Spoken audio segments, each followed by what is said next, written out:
She died in front of hundreds, yet no one saw the killer standing beside her. You're about to enter a dark pulse original crime thriller unlike anything you've heard before. Tell us in the comments where and when you are listening from, and don't forget to like, share, and subscribe so you never miss the next suspense story. In the darkest corner of the mind.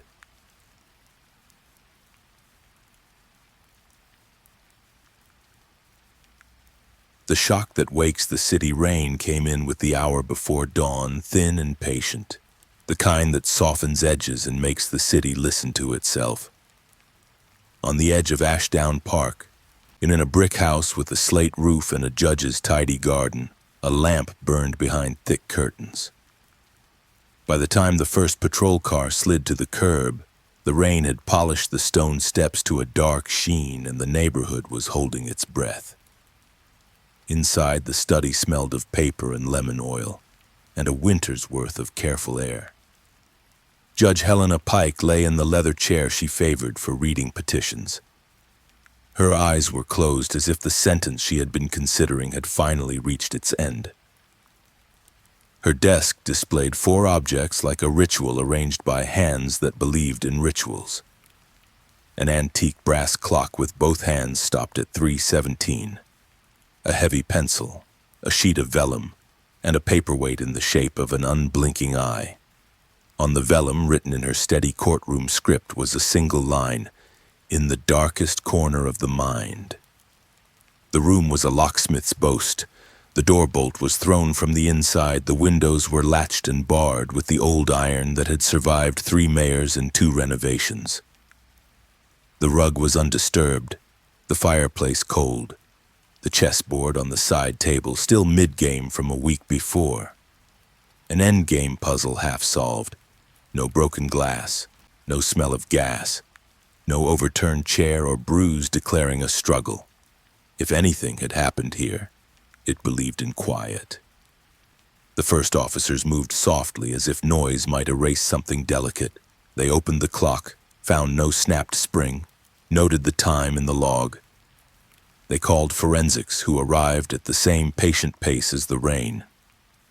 Within an hour, powder lay like frost on the desk edges where fingerprints might have been if the story were simple. Detective Elias Cole stepped in after the necessary photographs, his hands folded in his coat pockets because his habit was to keep them away from people's last arrangements. He was not old, but his face had the history of standard disappointments. Cases that closed the wrong way, cases that closed correctly and still hurt. He had been taught to catalog what a room offers and what it withholds. The room offered order, books shelved by topic, a calendar with 3 neat appointments circled for next week, a pen cup with exactly 4 pens all capped and pointing north. It offered a clock that had decided to stop telling time at 3:17. It offered the sentence on vellum, a sentence that could be philosophy or instruction depending on where you stood. What it withheld: fingerprints, any sign the pencil had made contact with the vellum, any draft sheet that might have been discarded before the final neat line. Cole noticed dust like a photographer notices light. On the shelf behind the desk, 5 rectangles of clean wood showed where books had been until very recently. The titles that surrounded the gap were a map of interests: evidence reliability, clinical testimony, trauma and memory, judicial discretion.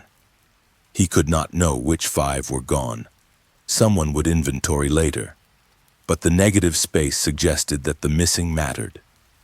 On the back of Helena's left hand, a faint crescent of graphite shadowed the skin. She had either thought about writing more and changed her mind, or had started and been stopped by something that did not leave a mark. The study's computer tower hummed politely yet uselessly.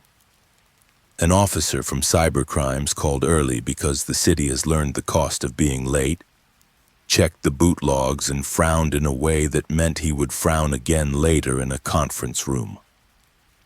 The system had been reset within the last 24 hours. Backups showed nothing more recent than last week. A small leather-bound ledger sat in a shallow drawer, its pages numbered in the judge's script.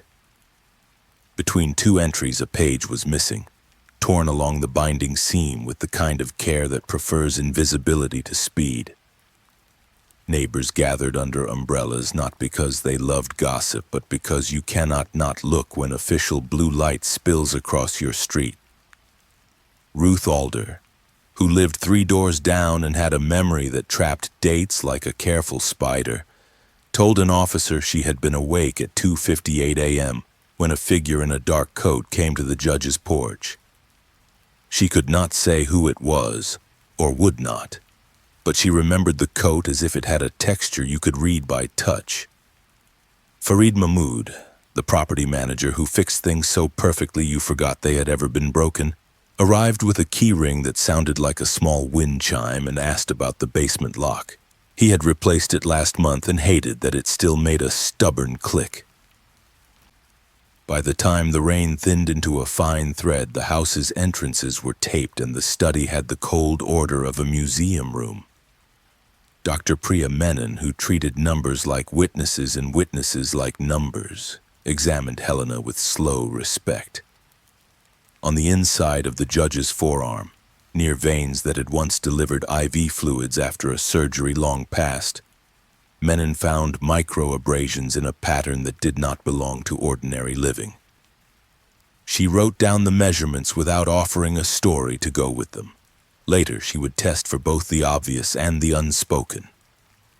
For now, she announced nothing, which is how careful people announce everything that matters. By letting absence speak in its own time. Newsrooms woke like hives. Jonah Reed, who had been a court reporter long enough to know which words get you sued and which words get you closer to the truth, stared at a blank document titled with the judge's name. He deleted the title out of superstition, then wrote, "Unresponsive in study." At 3:33 a.m., 16 minutes after the brass hands in the judge's house had quit their work, Jonah's anonymous tip box received an audio file with no signature. No subject line, no kindness. It was 12 seconds long. He almost ignored it. A man in his line of work receives 1,000 noises for every one voice worth hearing. But the hour was thin and he was awake. He clicked play. Breath first, close human level. Then a dry whisper of paper moving against paper as if a gloved finger slid down a sheet.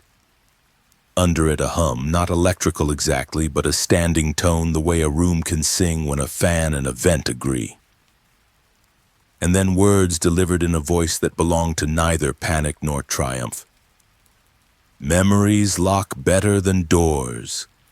The words rolled past his headphones like a sentence pushed across a desk. Jonah listened again, head tilted as if the angle of his skull could change what the sound meant. He copied the file to a drive. He did not forward it yet. The city eats what you feed it, and sometimes you must make it wait to teach it patience. At 4:10 a.m., as dawn found its way into the underside of clouds, Jonah received a second message, text only. "Find the corner, not the center." No greeting. No handle. It wasn't the kind of theater people perform when they want to be villains for a day. It read like instructions from someone who believed audiences ruin delicate work.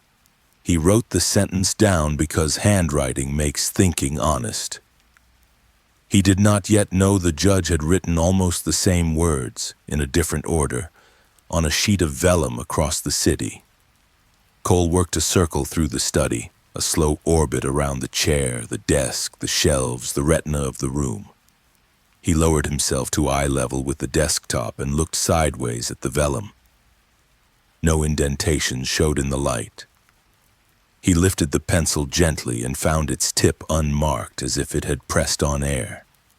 He lodged the discomfort in his notes. A sentence without a path, a clock without a spring, a lock without a visitor. On the wall above the desk hung a framed map of the city's old psychiatric hospital, the kind of antique blueprint you buy in a shop to pretend history is just a color.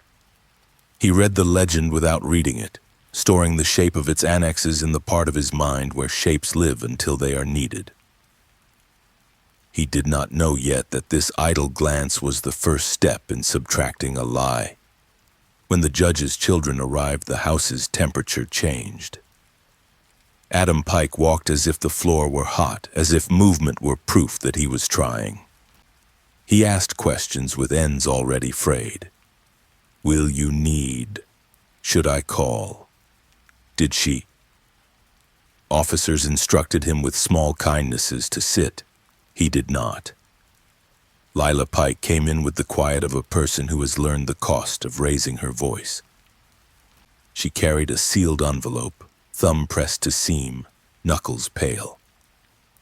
She handed it to the officer at the tape and did not unclench until she saw the evidence bag swallow it. Lila did not cry. She watched the stairs the way a person watches a tide line. Adam stood near the umbrella stand and stared at the brass hook where their mother had taught them to hang keys as children, back when order felt like love and not an argument with chaos. Neither sibling asked to see the study. Neither wanted to fix their grief to furniture and light forever. Cole spoke to them in the low grammar of professionals, asked for recent visitors, prescriptions, changes in routine so ordinary they might have passed as air. Adam answered too much and then too little. Lila answered precisely and then not at all. By 7, the house had begun to feel like the waiting room of a very private hospital. Lawyers arrived with eyes that did not betray allegiance. A retired detective, Maeve Dunbar, stood outside on the sidewalk with a cardboard box she had told herself she would never open. A collection of case notes from a time when a decision of Helena's had unstitched a career's worth of stitching. Sana Idris, who audited buildings for security weaknesses because she believed prevention was an art, spoke briefly with an officer about a blind zone she had once flagged in the courthouse. Darius Bloom, a parole officer whose caseload lived in his head at all hours, stopped by on his way to the hospital for a file he claimed he had left there. Inside, Cole asked forensics about prints and was told there were none worth telling a story about. He asked cybercrimes about the reset and was told the system had been cleanly wiped in a way that leaves behind a personality rather than a fingerprint. He asked Menon about the abrasions and was met with professional non-committal, the kind that protects truth from speculation. He folded each answer into a shape he could carry and kept moving. He knelt near the rug and found a single grit line where someone had once dragged a chair. He looked at the baseboards for nicks where feet had scored them in frustration. He found polish and intention. He breathed and listened and waited for the room to misstep. Jonah walked 2 blocks in the rain to clear his head.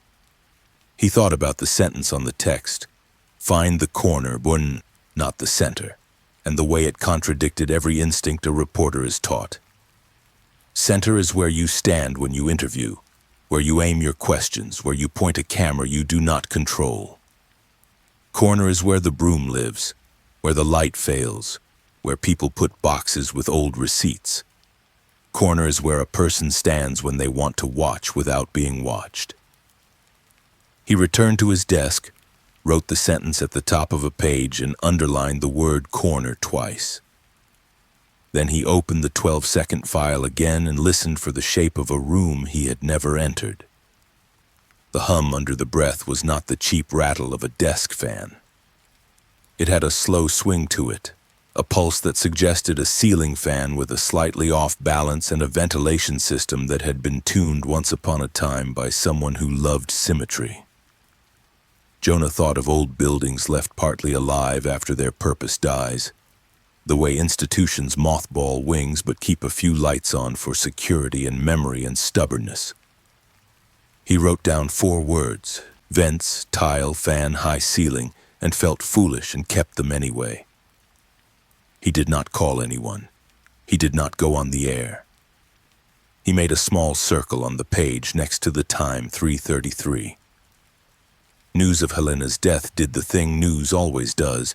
It built a scaffold made of speculation, pulled the city up it and invited everyone to look down. Some said she had lost a case that mattered. Some said a case had lost her. Some said she had been warned, or that she had warned someone else, or that the warning had been written before the end and not after. Some remembered a program with a name that sounded like a nod to mercy, a clinical protocol that promised to help people testify without drowning. Others remembered reports that names had been changed, that memories had been organized, that complicated nights had been pressed into simpler shapes by people who liked tidy rooms. By early afternoon, the rain was gone and the sky hung low in one piece. The study seemed brighter but not kinder. Cole stood at the desk and read the sentence again without sound, as if reading it aloud would compel it to pretend. In the darkest corner of the mind, not the center, not the shelf, not the part people show in interviews. Corner. He looked at the room's corners. Two were clean the way rich houses keep them, with no spider or dust allowed to settle. One held a small cedar cabinet with a shallow scratch on its top. The last was occupied by a tall lamp that no one had turned on because the overhead light did enough. He moved the lamp 2 inches and found nothing except a circle of dust that had been waiting there to betray someone. He put the lamp back. Sometimes rooms hand you absence with such sincerity that you have to take it. The afternoon contracted into the kind of waiting that makes clocks feel like gossip. Jonah called a sound engineer he trusted and asked a question not about the file but about rooms in general, and the way building materials shape noise. The engineer said tile sings, carpets swallow, vents whisper if they are square and hiss if they are round. He said ceiling height changes a hum's patience. He said if you want a room to sound like a thought, you give it surfaces that remember. Jonah hung up and made another small circle on the page. In the margin, he wrote a word he did not yet believe he would need: annex. As late afternoon leaned toward evening, a courier brought a slim envelope addressed to Cole from Records. Inside was a copy of the judge's discretionary fund ledger, pages numbered in Helena's careful hand. The copy stopped where the original now had a gap. Cole did not know what had been on the missing page, only that its absence created a pressure differential in the story, like weather preceding rain. He slid the copy back into the envelope and filed the pressure in his chest beside 317 and 241 and the hum of a building he had not yet decided to find. When night returned, the house changed its mind about light. Shadows were bolder. The study felt smaller, as if the walls had stepped 1 inch closer like courteous guards. The vellum looked less like paper and more like a window to a place just outside the field of view. Cole stood at the threshold, hand on the frame, and told himself a rule. No room is perfect. He waited for the imperfection to reveal itself. It revealed itself not as a thing, but as a pattern, the way repetition turns into rhythm and rhythm into meaning. Every story reaching the house that night made the sentence on the desk its final period. Every speculation about cause and method treated 317 like a sermon verse. Cole thought about how people hide, and how some hide by drawing attention to where they are not. Find the corner, not the center, someone had told someone. He did not know it yet, but he had been told as well.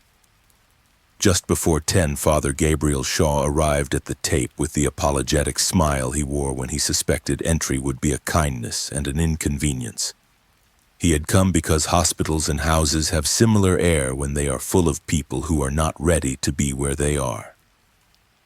An officer led him to the kitchen. He sat near Lila and spoke about nothing in particular until nothing became a space where something could be placed without breaking.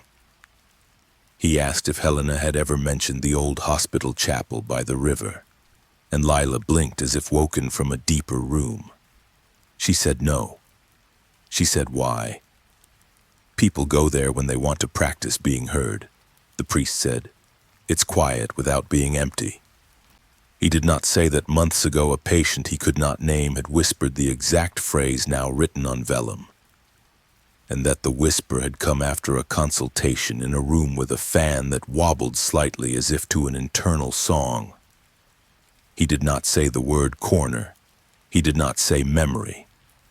He did not say anything that would turn kitchen air into a courtroom. At 10:33 p.m., Jonah received a third message. Not a file, not text, but an image of a page fragment with a slivered header, Annex North, and no context. The image was angled like a photograph taken in a hurry under fluorescent light. He thought of pranksters and obsessed amateurs and enemies disguised as friends. But his stomach delivered a simpler instruction. Pay attention. He enlarged the image and saw the corner of a room number. 4. Then maybe a 1. Then the expectation of another number that had been clipped away. He did not send the image to anyone. He printed it on a laser printer that warmed his hands for a moment like a cup he had earned. By 11, the house was almost empty again. Outside, a news anchor spoke softly to a camera in the way anchors do when the subject is a person and not a spectacle. Inside, 2 officers remained in the hall, one in the kitchen, one in the study doorway. Cole wrote one more line in his notebook. If a room could be a verb, what would it be doing? He did not show the sentence to anyone because detectives are permitted their small philosophies as long as they do not let them put on badges.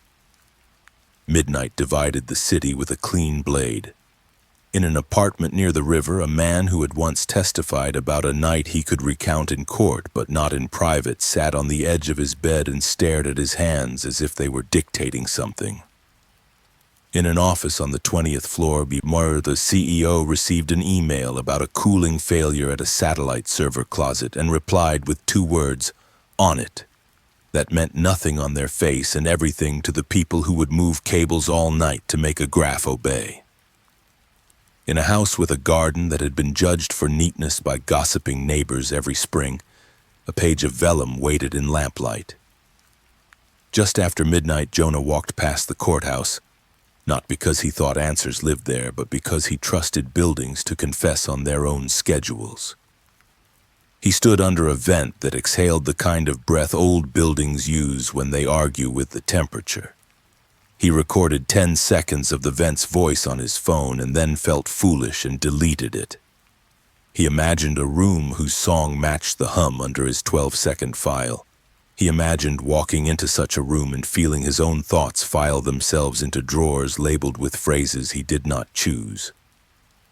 He told himself a journalist's lie that he would sleep and went home with the page fragment folded into his wallet like money that could not be spent. The city did not sleep. It performed sleep the way exhausted workers perform compliance. Still enough to be convincing, restless enough to betray the act. Sirens played far away like careless flutes. In the apartment with the man at the edge of his bed, a glass of water warmed by a hand gave back the room's temperature to the mouth that finally drank it. In the office with the cooling failure email, a dashboard refreshed with numbers that meant the story would have one more place to hide when morning came. And morning did come, even to a house where a clock had stopped. Stepped inside and prepared to take the study apart one breath at. In the end, the first day offered nothing definitive and everything necessary. It taught the house to recognize the detective's posture and the sound of Jonah's footsteps and the way Lila's silence occupied a room. It taught the sentence on the vellum that it would be read without being understood for another day at least. It put numbers in notebooks 317, 241, 333 that would begin in the privacy of other rooms to lean toward each other as if magnets had opinions.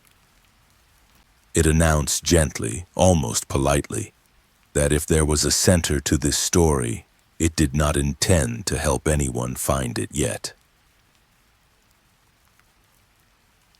The cast of Shadow's reign thinned into mist by the time the precinct briefing room filled.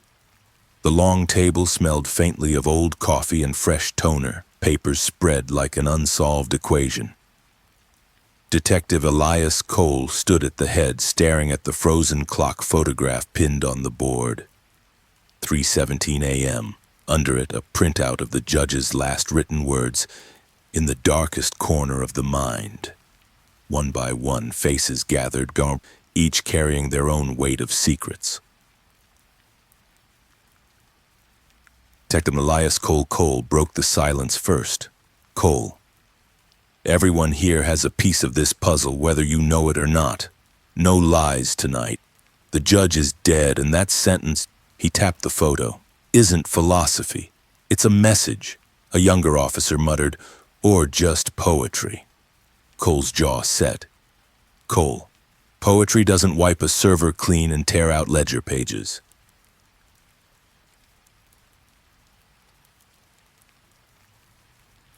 Dr. Lena Hart, forensic psychiatrist. Dr. Lena Hart adjusted her glasses, her voice too calm, too rehearsed. Hart. If Helena wrote that line under duress, it could suggest a dissociative state. Corners of the mind, classic metaphor for repression. Cole. And if it wasn't metaphor? Hart's lips curved, thin and unreadable. Hart. Then someone wanted us to believe it was. The room didn't know whether to fear her intelligence or her indifference. Victor Hale, Nemo Corps CEO. The door opened. Victor Hale entered late, silk suit damp from the rain. Hale. I shouldn't even be here. I run a company, not a courtroom sideshow. Cole shot him a stare. Cole. Then explain why the judge's fund ledger shows payments linked to your lab. Hale's smirk faltered. Hale. Philanthropy. We develop therapy tools, memory support, not murder plots. From the corner, Jonah Reed scribbled in his notebook. Jonah Reed, reporter. Jonah. Funny, because I have a source who says Nemo Corps tested protocols in a psychiatric wing. Same one where our 12-second mystery file was recorded. Hale turned sharply. Hale, your source is wrong, or suicidal. Miriam Voss, prosecutor. Miriam Voss leaned forward, her manicured nails clicking on the table. Voss, Judge Pike and I fought cases together for years. She wanted justice clean, not messy. If she funded Hale, it was because she believed in results. Cole. Results like witnesses who suddenly recall things word perfect? Voss's jaw tightened. Voss. Traumatized victims need structure. If structure helps, why complain? Karan Singh, defense attorney. A laugh cut through the tension. Karan Singh leaned back, suit wrinkled, tie loosened. Karan. Because, prosecutor, when structure helps, it also convicts innocent men. My client remembered nothing the night before sentencing. Hours missing. That's not therapy, it's tampering. Voss hissed. Your client was guilty. Karen smiled. Karen. Maybe. But memory is supposed to tell us that, not a machine. Dr. Priya Menon, pathologist. Dr. Priya Menon cleared her throat, dropping lab photos on the table. Menon. Judge Pike's body showed transdermal abrasions consistent with therapeutic patches. The metabolite on her skin vanished between first and second tox screens. Someone knew timing down to the hour. Cole leaned closer. Cole. Could it be suicide prep? Menon shook her head. Menon. Not unless she injected herself and wiped the evidence clean. Someone else primed her. Callista Cal Moreno, psych wing nurse. Cal Moreno, hair pulled into a tired bun, looked down at her folded hands. Cal, if this is about the psych wing, I kept a spare master key, against policy. I couldn't stand waiting for clearance when patients panicked. Cole's eyes narrowed. Cole. So anyone who got to that key had access to the wing. Cal whispered. I never gave it away, not knowingly. Ibrahim Noorani, custodian. Ibrahim the custodian raised his voice nervously. Ibrahim. Everyone blames the janitor. I burned boxes, yes, but mildew eats paper faster than fire. I didn't know there were files. Jonah scribbled. Jonah. Except the ash you left had melted binder rings. Those don't come from linens. Ibrahim swallowed. Ibrahim. Someone planted that. Someone wanted me to look guilty. Adam Pike and Lila Pike, children of the judge. Adam slammed his palm on the table. Adamu, enough! My mother wasn't a puppet in your science project. Whoever touched her deserves to burn. Lila's tone was quieter, sharper. Lila. Shouting won't bring answers. She trusted some of you, maybe too much. Voss eyed her carefully. Voss. You delivered an envelope to her that night, didn't you? Lila stiffened. Lila. And I won't say what was in it. Not yet. Nor Nox Safdar, hacker. Nox hoodie damp, laptop underarm. Smirked. Nox. I traced the 12-second hum, 4 vents, asymmetric fan, tile slapback. It matches exactly one place in this city. Room 413, North Annex. Cole exhaled. Cole. And the judge's last words point straight there. Mateo Cruz, ex-con. Mateo, tattoos creeping up his neck, slammed his fist. Mateo.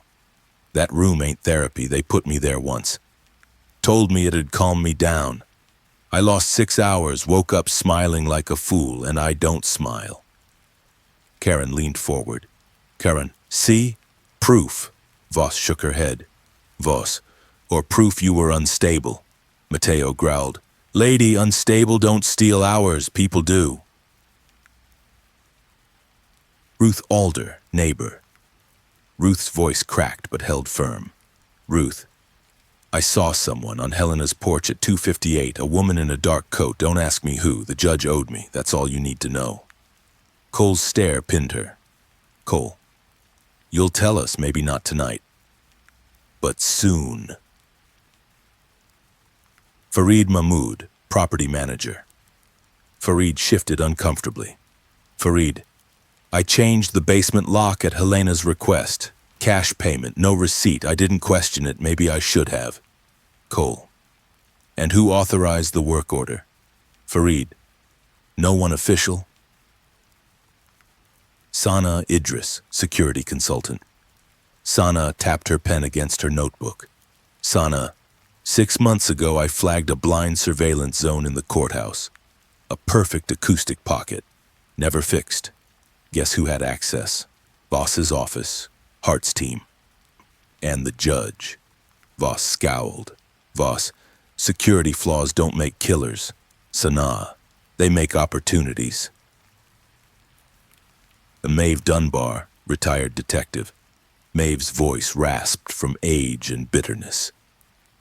Maeve. Helena overturned my case, said evidence was tainted. Maybe she was right. Maybe she was playing with memories even then. But the evidence locker from that case, half of it's missing now. Cole's brow furrowed. Cole. Where? Maeve.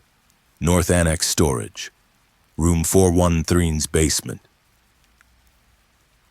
Father Gabriel Shaw, chaplain. Father Shaw placed folded hands on the table. Shaw. Months ago, a patient whispered that same phrase. In the darkest corner of the mind. I can't give names, confession binds me, but the words weren't new. Cole muttered. So the judge wasn't the first to hear it. The Darius Bloom, parole officer. Darius finally spoke, jaw tight. Darius. I logged into the psych wing at 3:05 that night, escorting a parolee who panicked, nothing more. Knox snorted. Knox, yeah? Logs don't show you leaving until 3:40. Darius. Glitch in the system. Cole. Or someone cornered more than your parolee. Sable, the informant. The room's phone rang, speaker buzzing. An automated voice read a text-to-speech message. Sable, voice. Corners aren't prisons, they're waiting rooms. Stop chasing shadows. Follow the hum. The line cut. Silence wrapped the room. Cole finally looked around the table, 21 faces heavy with secrets, all orbiting the same dead judge. The same frozen clock, the same impossible sentence. Cole, every one of you just tied yourself to her death. Don't bother denying it. We'll find the corners, all of them. And when we do, there won't be anywhere left to hide. The rain outside thickened again, as if the city itself agreed. Evidence that refuses to sit still rain lingered in the gutters like a held breath when the evidence board lit up with new photographs. The study, the vellum line, the clock at 3:17, a thin crescent of graphite shadow on the back of Helena's hand, circled in red like a moon somebody wanted to remember. In the lab, fluorescent bulbs hummed the same indifferent note they always did. Dr. Priya Menon stood over a stainless steel counter, vials lined like punctuation marks. Detective Elias Cole watched her label a slide. "Tell me something that doesn't change when I look away," Cole said. Menon didn't smile. "Gravity." "Second choice," she tapped the notebook. "On the first toxicology pass, I picked up a faint metabolite, call it X for now. On the second pass, it was gone." "Contamination?" "If it was contaminated exactly once and then politely left the building." She slid the slide into a tray. "X has a known half-life in animal studies, but I've never seen it clinically. It degrades fast. If you weren't looking for it at the right hour, you'd miss it." "What class?" "Adjunctive, nothing recreational, not suicidal either. Think assistance, think about preparation." She considered him. "Like you prime a wall before you paint, so the color goes on smooth." Cole's voice was flat. "And what exactly got painted?" Menon closed the notebook. "That's your department." He nodded toward the bruise-less wrists in the photo. "Any defensive marks?" "None. No petechiae. No blunt trauma." Menon turned the page to a magnified image of the forearm. "But these microabrasions, transdermal use, removal in the last day." She tapped the scale bar with a capped pen. "If a patch was part of a regimen, someone took it off." "Who'd remove it?" Menon shrugged. "Someone who wanted her lucid enough to write neatly on vellum and quiet enough not to call for help." Cole stared at the neat slope of Helena's handwriting. "Quiet is doing a lot of work in this house." Down the hall, a small conference room had been surrendered to cybercrimes. Laptops and drives made a landscape of black rectangles. Noor Knox Safdar leaned over a waveform on one screen while a tech scrolled through system logs on another. "The wipe was clean," the tech said. "Not amateur hour, not ransomware residue. It's like the machine decided it wanted to be boring again." Cole stepped inside. "Show me the gap." The tech pointed. "Kernel logs place a system reset 17 hours before discovery. Userland logs before that look normal. Printer logs, though, 3 blank jobs spooled at 2:39 a.m. Blank, paper-fed, no ink." Cole glanced to the doorway in his memory where the lamp had cast a chest-height oval. "Someone ran paper through to clear—" "What? Indents?" Knox answered without turning. "If a person wrote drafts hard enough to leave impressions on a stack, printing blank pages over them sometimes blurs what a forensic lamp can recover. It's crude. It often works well enough in a hurry." Cole rubbed his temple. "So they planned for the lamp. Planned for the logs." Knox toggled to a spectrogram. "Listen." He played the 12-second audio. The breath, the paper glide, the hum. Cole didn't move. "I ran room modeling," Knox said. "Harmonics are weirdly clean. 4 vents, equidistant, an asymmetric fan wobble, tile slapback with a 3.5-meter ceiling. The only public building left with that pattern is the North Annex, room 413. The only public building, Cole repeated. Knox's grin was humorless. Private labs could fake it. But that exact fan signature, discontinued 7 years ago. North Annex never upgraded. Cole folded his arms. We're not stepping into 413 yet. Knox looked over, surprised. Why not? Because the person who built this expects us to. I want to arrive there with more than a key. Cal has a key, Knox said. Exactly, Cole replied. And someone else had hers. I'll pick the moment, not them. The tech cleared his throat. There's a 2-minute outage on the judge's home alarm at 2:41 a.m. Power blip on the street? No, it's localized. Looks like a panel reboot. Cole stared at the log, at the quiet dip in the line. 2 minutes is just enough to open a door, do one thing, and leave. Knox rolled his chair back. Whoever designed this uses time like a scalpel. At the courthouse, cold marble threw back footsteps like questions. Sana Idris waited by a plaque no one read anymore, hands in her coat pockets, eyes running the ceiling as if she might catch a moving seam. Cole joined her. Show me the blind spot you flagged. Sana walked him under a cross corridor where the security camera view overlapped almost perfectly. Almost. She stopped under a rectangle of ceiling where a duct grill hummed softly. Here, she said, standing still enough that the hum could find her. The camera angles leave a crescent of dead zone. She pointed up. And that grill, it harmonizes with the older fans. You can stand here and someone over there can mouth instructions and the camera won't catch the signals. Who had this report? Cole asked. Facilities, Voss's office, Hart's team for a consult. She tapped her phone. I emailed follow-ups, no one fixed it. He stepped into the crescent. Sound thickened like warm air. Hold a conversation here? Sana nodded. You can. If you wanted to cue someone who's been trained to respond to a phrase, this is a good place to do it. No microphones, no clear shot of lips. Cole worked the math in silence.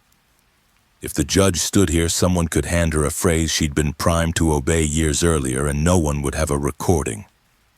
Sana's mouth tightened. If. I'm not declaring anything. I'm telling you the architecture makes it plausible. You just elevated plausible to weapon, Cole said. Architecture always has that power, Sana replied. We pretend buildings are passive. They aren't. Across town, in a coffee shop that specialized in espresso and arguments, Jonah Reed turned his laptop so Ruth Alder could see a still frame from a doorbell camera 2 houses down from Helena's. It showed a blur of rain and the hint of a figure on a porch across a street. Not helpful, Ruth said. Jonah kept his voice neutral. You said you saw a woman in a dark coat at 2:58. Ruth met his eyes. I did. He waited. When she didn't continue, he said, You didn't tell the police who. Ruth lifted her cup. I told them what mattered. What mattered is who. Jonah leaned in. Because if the woman in the dark coat handed over an envelope, we need to know what was inside. Ruth put the cup down with a small clink. You want me to say Lila, and then you want me to feel like I've betrayed a girl whose mother just died. Is that the exchange rate this week? Jonah didn't flinch. Is it Lila? Ruth stared at the drizzle outside. We make choices that help later, not now. Later never arrives, Jonah said softly. Ruth's hand tightened around the saucer. It arrives when the person who owes me a debt pays it. So Helena owed you, Jonah said. For what? For not letting the city swallow my husband when the city wanted a body, Ruth said. She saved him with something that looked like mercy and felt like a trick. She stood. You'll get your name when it does more good than harm. Jonah watched her leave, then wrote 3 words in his notebook. Lila, debt, envelope. In Helena Pike's house, Lila sat on the edge of the guest room bed, an unlit lamp a foot from her elbow. Adam paced between the dresser and the door like an argument that had lost patience with itself. You need to tell them what was in the envelope, Adam said. Lila didn't look up. No, Adam stopped. You think you control a story by starving it of details. It'll eat you instead. Let it try, Lila said. He sat opposite, hands clasped. If it clears you, say it. She turned the lamp on and off, a small circle of light appearing and disappearing. If it clears me, it condemns someone else, Adam's voice lowered. Did Mom give you that page? Lila smiled without humor. She never gave me pages. She gave me instructions masquerading as favors. And the page, he pressed, was one of her instructions delivered as a favor. Lila looked at him finally. You think I don't know your Sable? Adam's mouth opened and closed. I'm not. You used my drafts to time your messages, she said. 33 minutes past the hour. You thought the detail would thrill you and not implicate me. You were wrong. He swallowed. If I were Sable, I'd be trying to save Mom's reputation by exposing her mistakes without burning her legacy. And how would that be going? Lila asked, voice flat. Adam looked at the wall. Badly. They sat in the glow, the two of them orbiting a void where a mother should be. Back at the lab, Callista Cal Moreno hovered at the doorway until Cole motioned her in. You found the duplicate key? He asked. Cal nodded. In a laundry cart. That's where I hide it. In a pocket stitched under the seam. No one should know. Someone did. Cal's fingers worried the edge of her sleeve. Years ago, a patient had a panic attack in 412. The master key was locked in admin and the on-call was asleep or pretending. I promised myself never again. Cole's tone was not accusation. Why keep the same hiding place? People keep habits, detective, she said. Even the clever ones. Who could have watched you use it? He asked. Cal thought.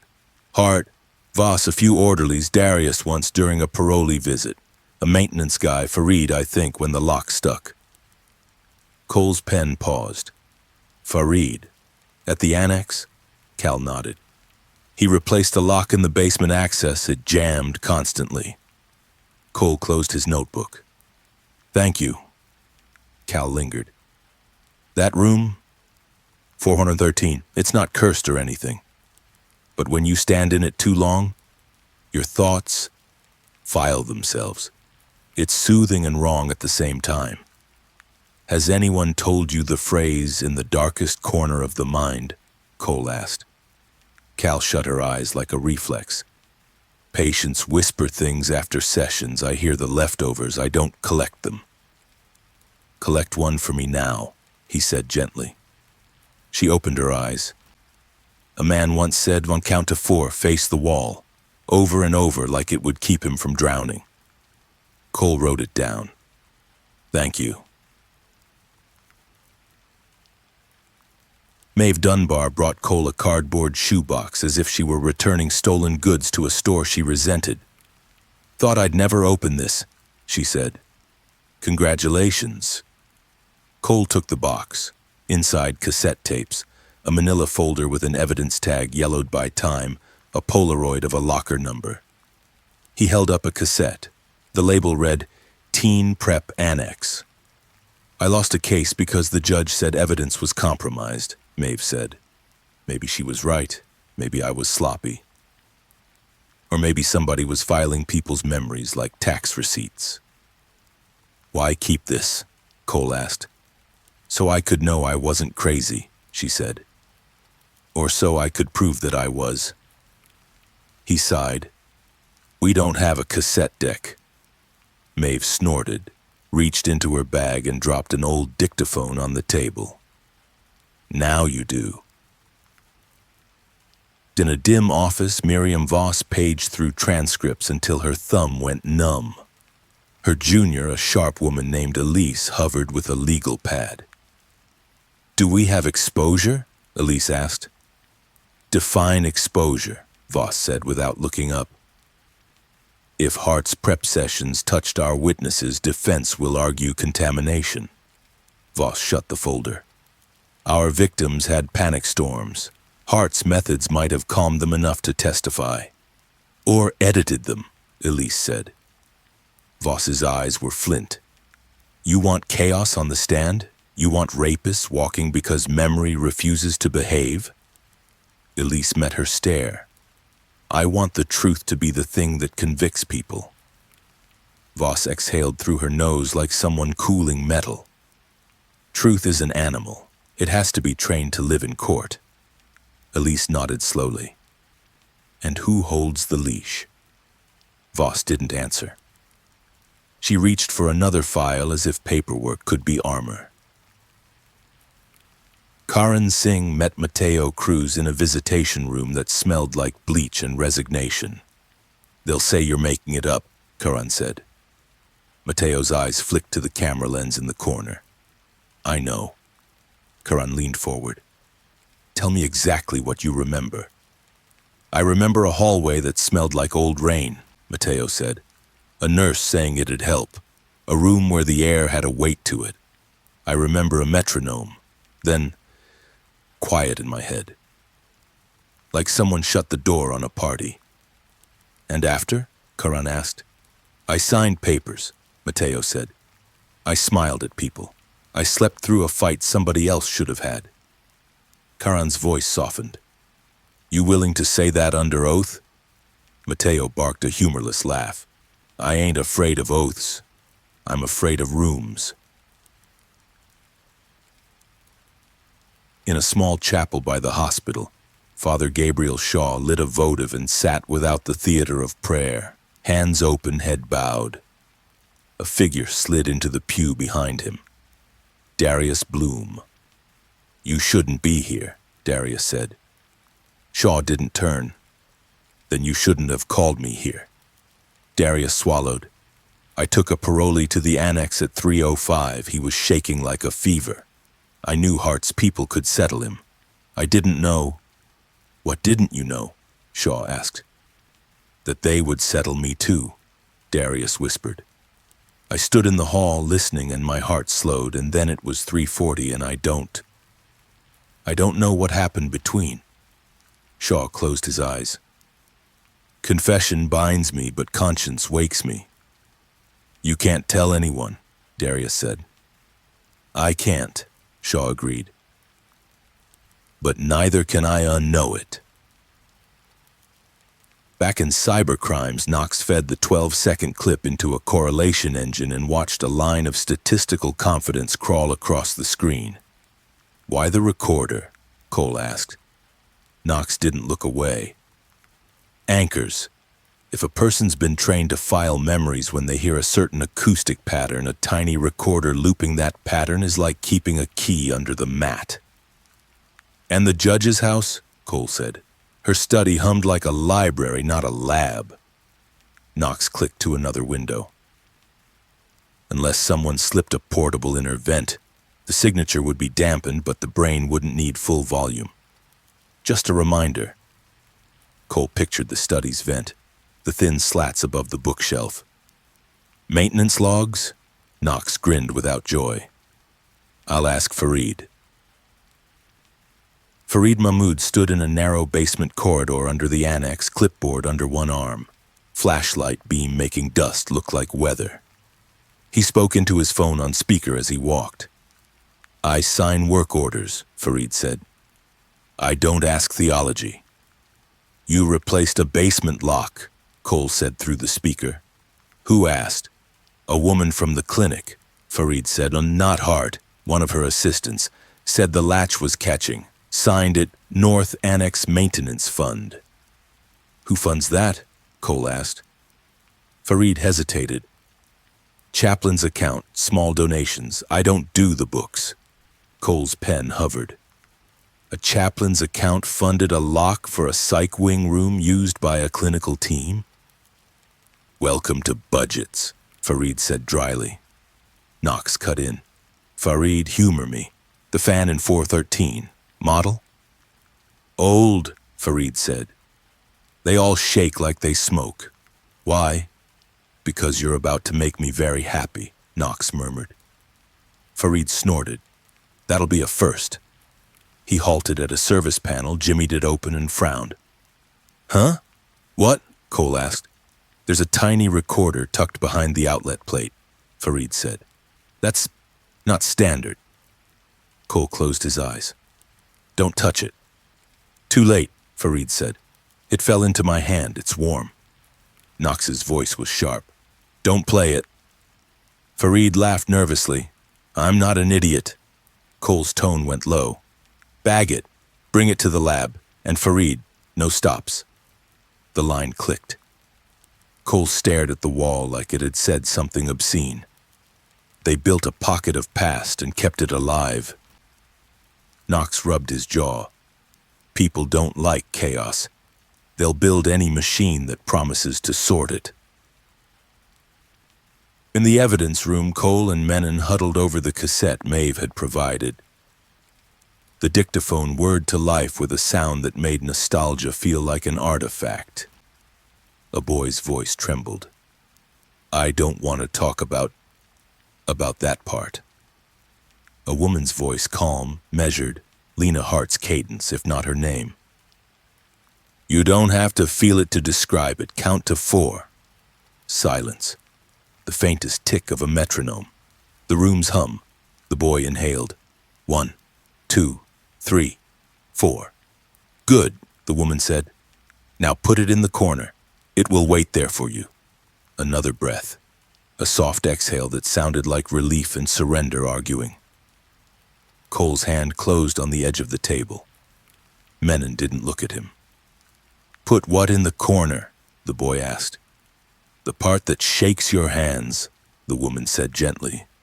The part that makes you cry. We'll use the words without the shaking.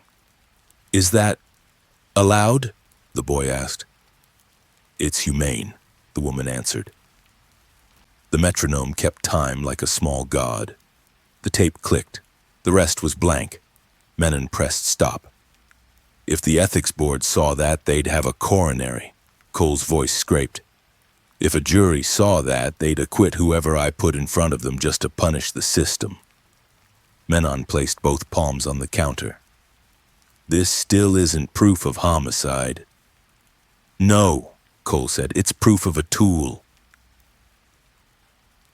Jonah sat in his car outside the annex, rain stippling the windshield in precise points. Like Braille for a message he didn't want to read wrong. He dialed a number without a name attached. It rang once, twice, a third time. Sable, a voice said, synthesized and flat. You're playing two sides, Jonah said. You send me a clip that points to a room and a phrase that tells me to look at corners. And you time your messages like you want me to notice the minutes. Sable said nothing. You're not one person, Jonah said. You're a mask for a family. A pause. Masks are for survival, Sable said. Stop touring the edges. The center is bait. Then why call it a corner? Jonah asked. Because it sounds less like a throne, Sable replied, and the line died. Jonah thumped his head against the headrest gently. I hate poets, he muttered, and wrote down the time. 9:33.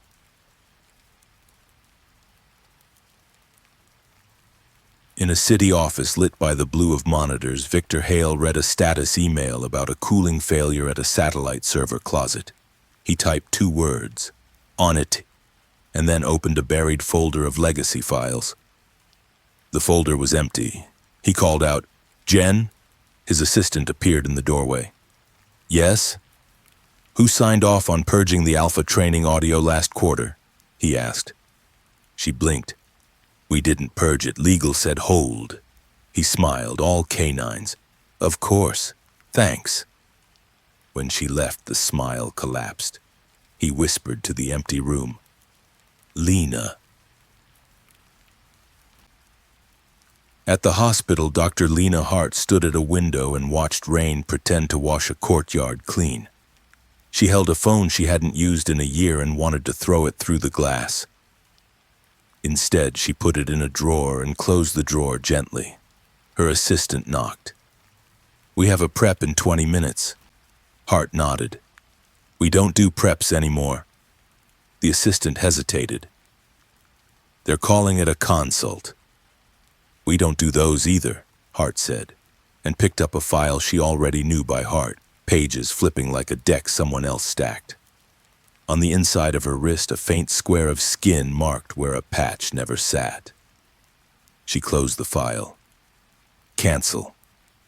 "On what grounds?" the assistant asked. Hart's tone was even. "New ones." Cole returned to Helena's study that evening with a portable light and a clean page in his pocket. The house smelled like a storm had been folded and placed on a chair to dry. He stood in the doorway and spoke to the room the way one speaks to a person who cannot answer. "You like routines," he said to the chair, to the desk, to the clock that refused to apologize. "You like tidy." He set the light at a low angle and swept it over the desk. Faint ridges surfaced like ghosts. He took out the clean page, laid it over the vellum, and rubbed with the side of a pencil. Lines emerged. Half words, fragments of loops. "In the," already there. "Corner of," there, but above it. Faint dents that belonged to a sentence aborted.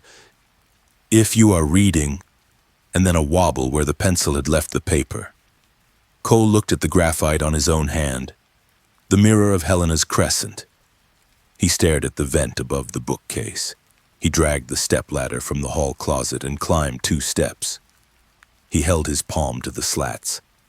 A faint warmth kissed his skin. He whispered, "Portable."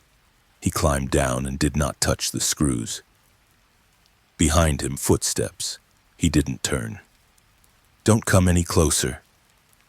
"Wouldn't dream of it," Jonah said softly from the doorway. "I came to ask a favor." "Tell me not to publish yet." "Don't publish yet," Cole said. Jonah exhaled. "And tell me why." "Because I want to walk into room 413 before the city burns it down," Cole said. He turned. "You can walk with me when I do." "Promise?" Jonah asked. Cole's face didn't change. "I don't promise, I invite." Jonah nodded. Invitation accepted. They stood together in the study, 2 men listening to a vent pretend it was silent.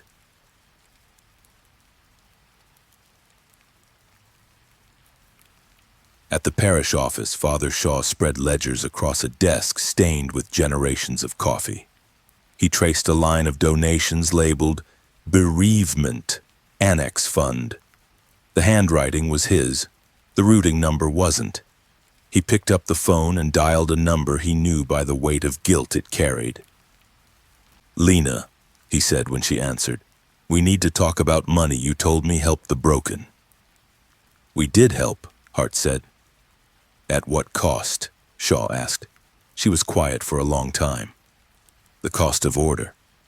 Shaw closed his eyes.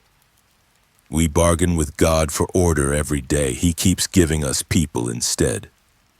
Hart's voice went cool. "I'm no theologian." "That's the first true thing you've said in months," Shaw replied, and hung up. Sanaa. Idris sent Cole a message just past midnight. "Found your 2 minutes." A link followed. Street transformer logs. The grid never hiccuped. The judge's alarm panel had rebooted itself. Manual. Cole typed back, "Thank you." Then another, "I owe you 1. Sana replied, "You owe me a world without blind zones." He smiled despite the hour. Ibrahim Noorani sat at his kitchen table, hands raw from work and worry. The TV murmured in the next room. He took a matchbox from his pocket, turned it in his fingers, and emptied it onto the table. No matches. Tiny screws. He ran a thumb over them and frowned. His wife called from the doorway.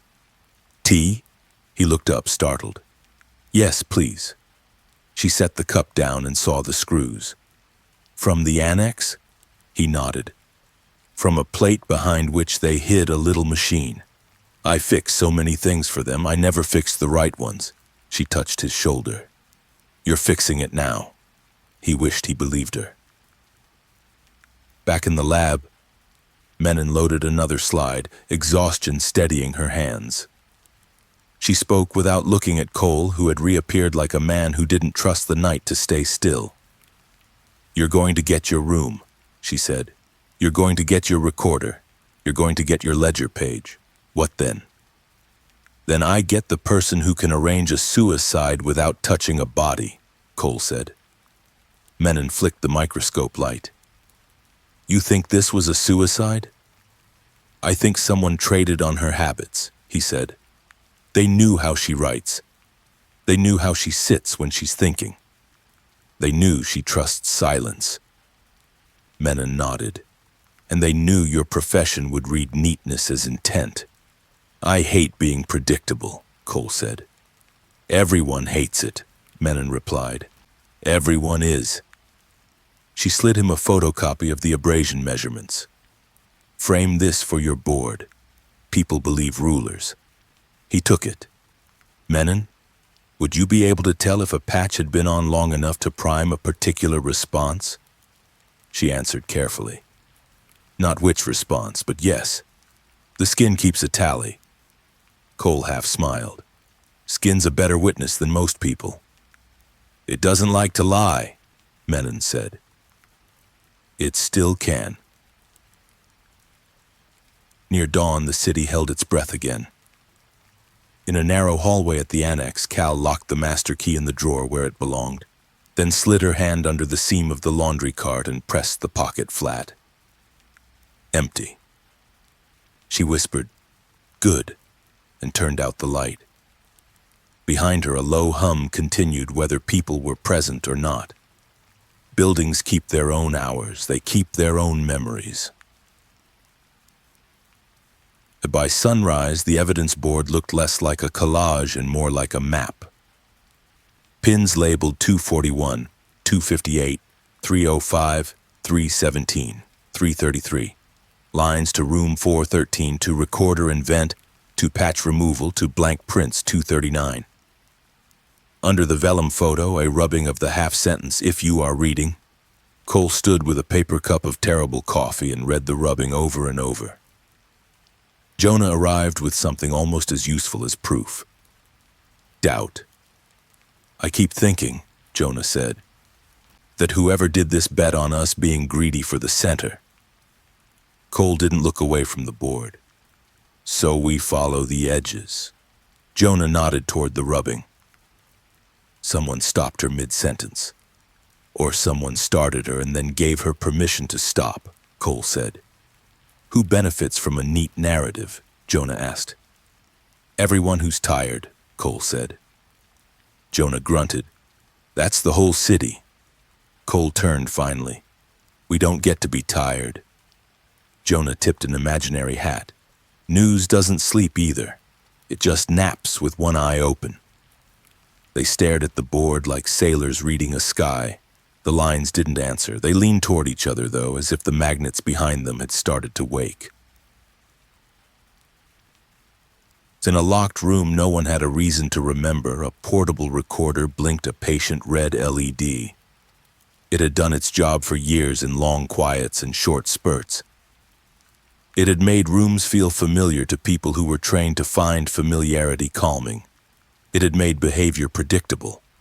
Predictable behavior makes good trials. Predictable behavior makes good murders. Predictable behavior makes good stories. Whoever had placed it there understood that all three share a skeleton.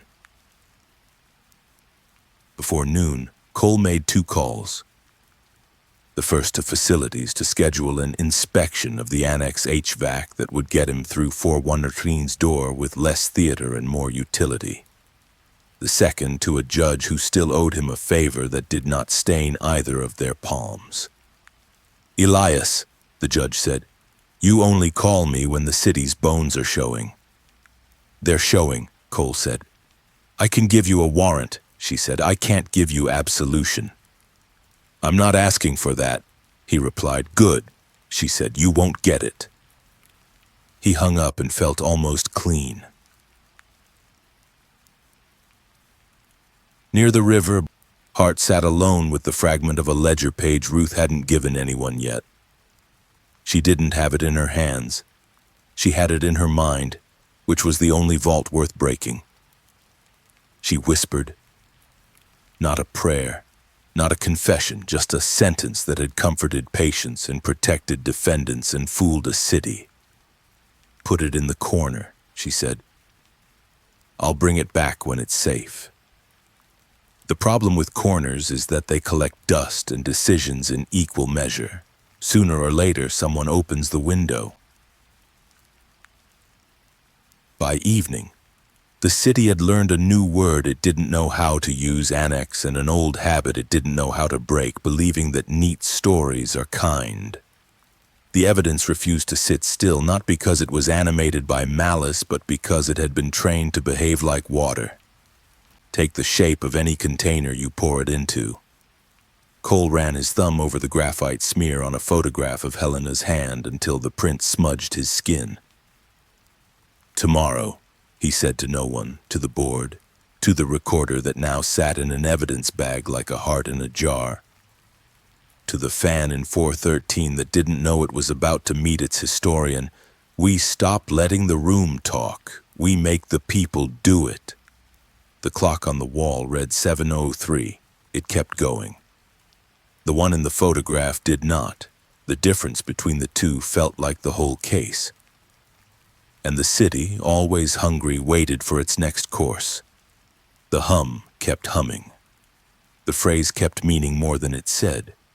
The corners kept their counsel a little longer, like loyal servants who know the footmen are already on the stairs. Origins of the corner. The courthouse archives smelled like dust and ambition. Boxes stacked like small towers, labels faded but legible if you knew where to squint.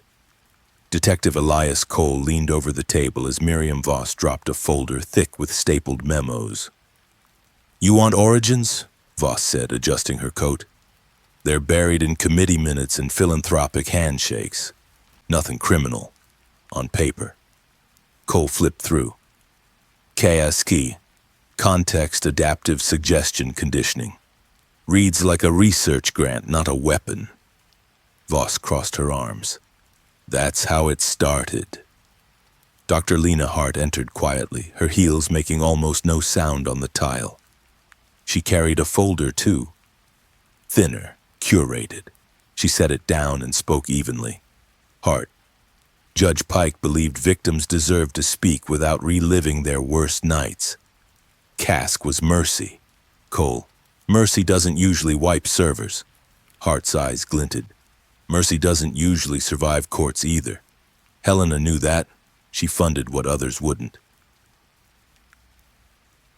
The first trials back then, Cask was a whisper, not a headline.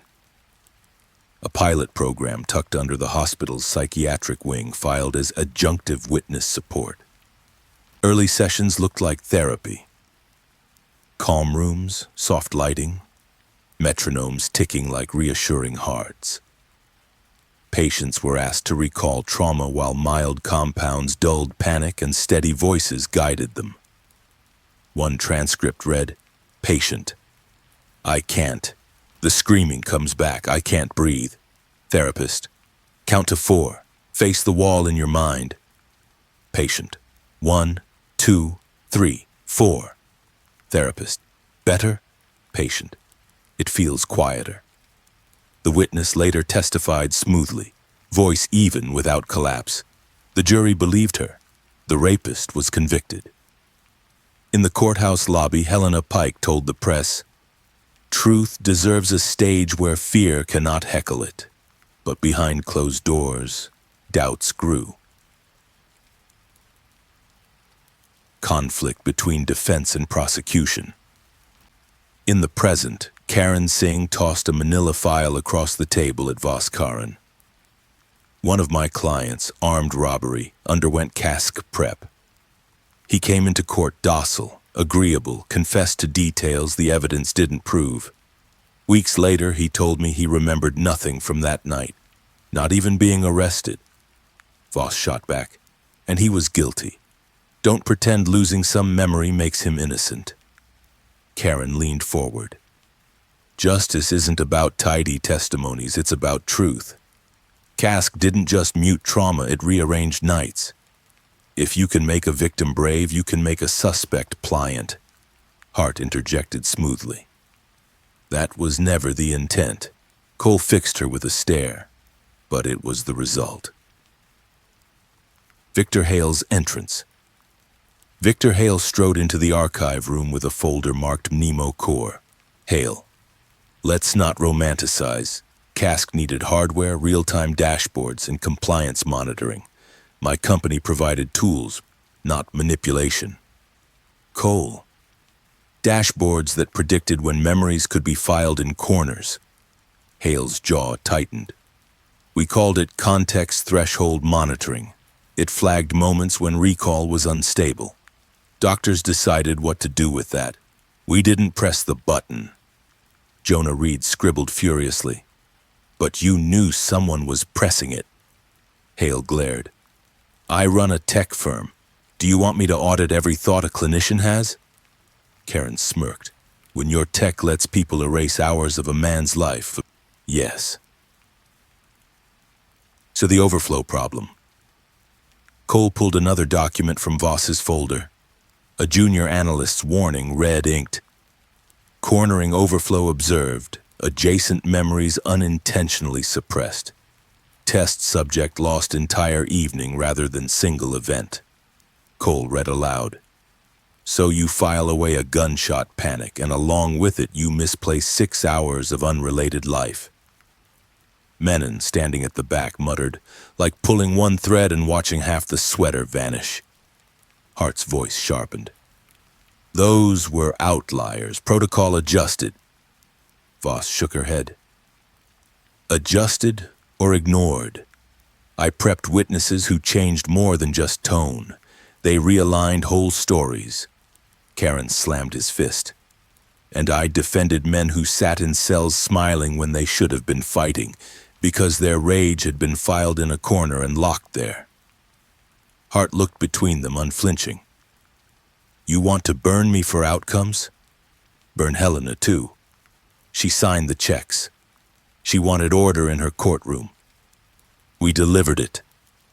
The silence cracked like ice.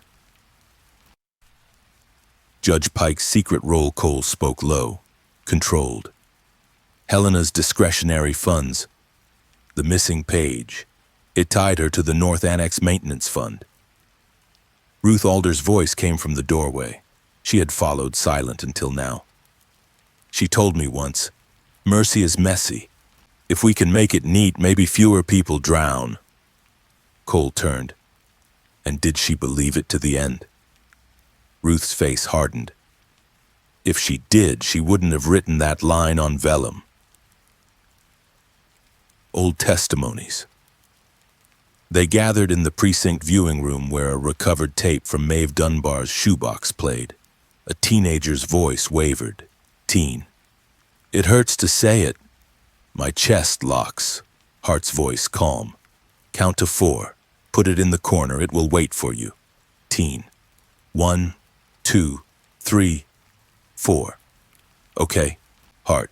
Now tell us what happened without the shaking. Teen. He grabbed me by the wrist. He said, voice steadies unnatural calm. He said, don't scream. Voss's hand trembled slightly. That's not coaching, but it's not natural testimony either. Karen whispered, it's programming. Maeve crossed her arms. I lost a case because the judge said my witness was unreliable. Turns out maybe she was too reliable. Cole stopped the tape. And the person in charge of these preps is standing in this room. His eyes drilled into Hart.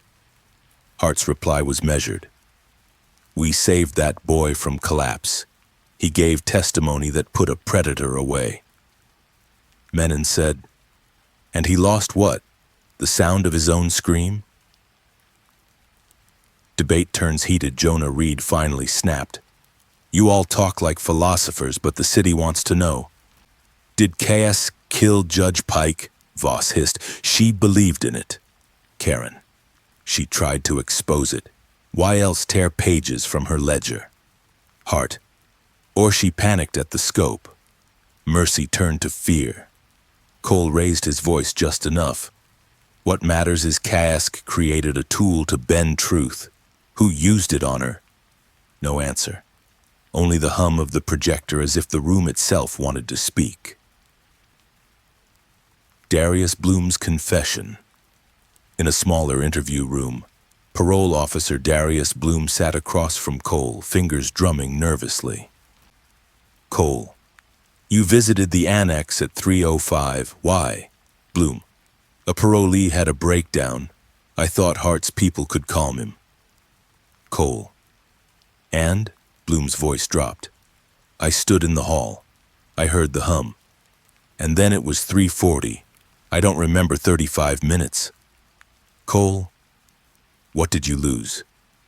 Bloom stared at the table. Maybe nothing. Maybe more than I'll ever know. To Father Shaw's burden. Father Shaw sat in his parish office, ledger open, donation lines traced with a trembling finger. Shaw.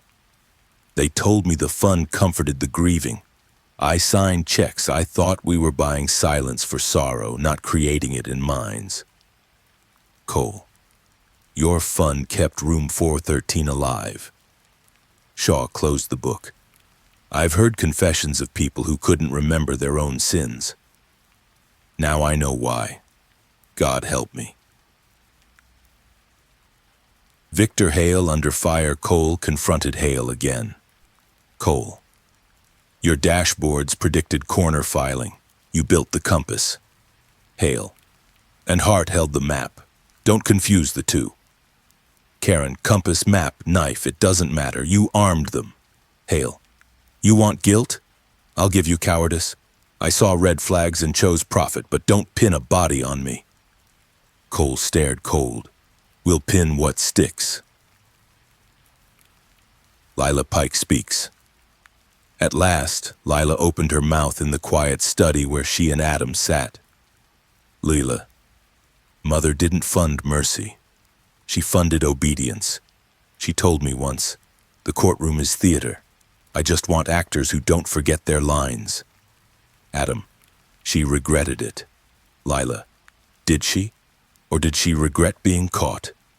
They both fell silent, staring at the vellum line pinned on the board, in the darkest corner of the mind. By the time the debates ended, Casca's history lay exposed. Born as compassion turned into control. Championed by Judge Pike, executed by Dr. Hart, supported by Hale's tech, justified by Voss, attacked by Karan. Witnesses helped, defendants calmed, memories filed neatly into blind corners. Cole stood at the board. Cask isn't background anymore. It's the skeleton key. The person who mastered it killed Helena Pike, not with a weapon, but with her own belief in order. He underlined 2 words on the board, room 413. Next stop, he said, and whoever built that corner won't hide in it much longer.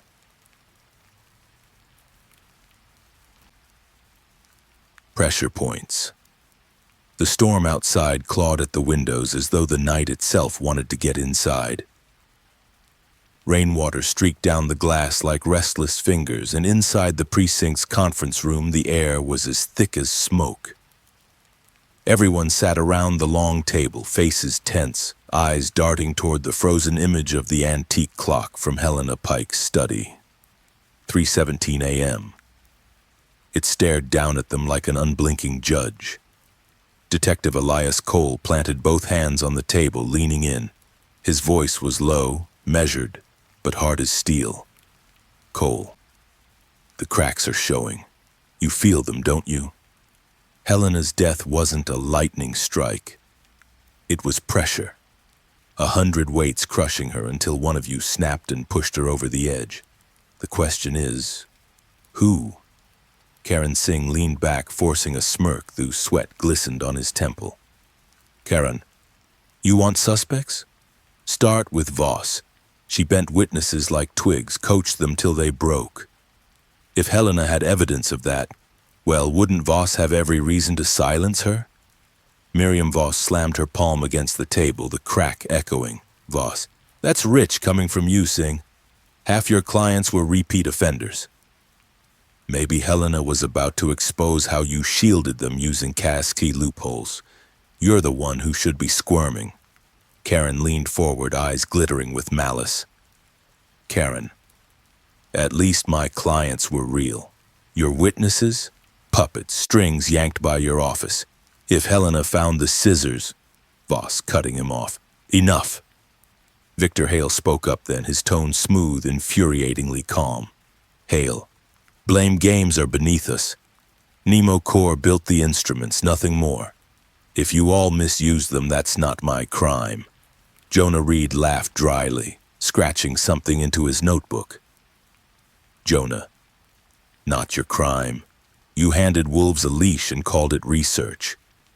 Now you sit here pretending your hands are clean.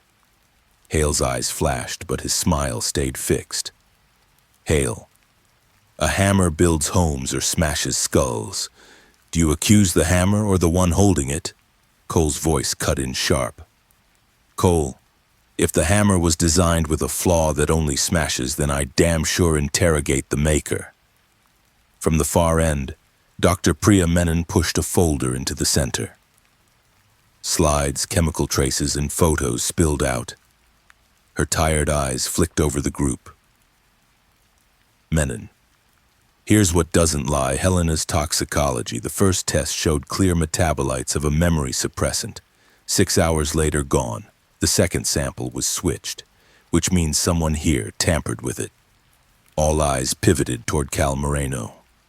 He stiffened, color draining from his face. Cal, I never touched those samples. I logged them, sealed them. I don't know how they disappeared. Voss narrowed her gaze. Voss. But you had the keys, Cal. Access no one else had. Cal's voice cracked as she shot back. Cal, half the wing had keys. You think I'd risk everything to erase evidence? You want a scapegoat? That's all. Adam Pike, Helena's son, shot to his feet, fists trembling. Adam, don't you dare talk about evidence like it's some technical glitch. My mother was murdered. Whoever twisted her mind deserves to rot in hell. Lila Pike, seated with poise beside him, didn't move except to lift her chin. Her voice was cool, deliberate. Leela, emotion won't bring her back, Adam. What we need is truth. And the truth is, Victor was cornered. Mother told me she threatened to cut his funding. He had everything to lose. Victor Hale's calm facade wavered for the first time. His lips parted, but no denial came, just silence stretching across the room like a noose. It was Ruth Alder, Helena's elderly neighbor, who broke it. Her hands trembled as she pressed them to the table. Ruth. I heard her the night before. She was outside pacing on the phone. She said, if they push me, I'll push back harder. The ledger isn't my weakness, it's theirs. Cole's pen scratched across his notepad. His eyes burned with new focus. Cole. So the missing page from her ledger wasn't about hiding her crimes, it was leverage. She was holding someone else's sins. Voss frowned. Lips thinning. Voss. Leverage on who? Cole let his gaze sweep the room, letting the silence drag. Cole. On all of you. The room seemed to contract, breath held by everyone present. Knox suddenly spun his laptop around. Green code rolled across the screen. Knox. The courthouse server was hacked at 2:41 a.m., 3 hours before Helena's death. Logs wiped, backups erased, traced the signal through 6 proxies, but the originating IP. He jabbed the screen. North Annex, room 413. Cole's jaw tightened. Again! That room keeps bleeding into every crime. Dr. Lena Hart snapped. Sharp as a whip. Hart. Speculation. You're seeing patterns where there are none. Knox smirked, eyes gleaming. Knox. Funny. You recognize fog so easily, it's almost like you're the one who blew the smoke. The tension was a living thing now, coiled in every corner of the room. Darius Bloom, silent until now, suddenly lurched forward, slamming his hand down. Bloom. I told you I can't remember those missing 35 minutes. But maybe I heard something. Cole's eyes narrowed. What did you hear, Bloom? Bloom's voice dropped to a whisper, sweat sliding down his temple. Bloom. A voice. Female. Counting. 1, 2, 3, 4. A visible shudder rippled across the table. Hart's eyes went wide. Hart. That's therapeutic cadence. It calms patients during panic. Cole leaned in, voice sharp. Cole. Or it wipes memories clean. Bloom's face twisted in anguish. Bloom. What if I wasn't helping anyone? What if I was being used too? Chaos erupted. Karen. Voss bent witnesses, she could have bent him. Voss. You defended criminals, Singh. Don't act innocent. Hart. Both of you twisted Casca's intent. Hale. Nemo Corps had nothing to gain from this. Jonah. Nothing to gain? Your company's on every line of the funding trail. Adam. All of you used her. My mother drowned in your corners. Lila. Or she drowned in her own secrets. Voices overlapped, a cacophony of venom, until Cole's fist slammed the table like a gavel. Cole. Enough. Judge Pike's death wasn't one person's sin. It was every one of your secrets collapsing at once. But one of you held the final match. And I'll find out who. The storm outside roared, rattling the glass. Knox's laptop chimed suddenly. His fingers flew, face paling. Knox. Someone just tried to wipe the Annex archives, but I caught a packet. It's an audio log. Cole's eyes locked on his. From who? Knox swallowed. Helena Pike. The room froze. Even the storm seemed to hush. Knox pressed play. Static filled the room, then Helena's voice whispered, strained and deliberate. They think they cornered me, but corners have edges, and edges cut. If you're hearing this, didn't follow the hum. Room 413. The recording ended in a burst of static. Silence fell heavier than any storm. Every face was pale, every secret pressed tighter. Cole's voice came low, dangerous, final. Cole. Pressure makes people break. Some of you already have.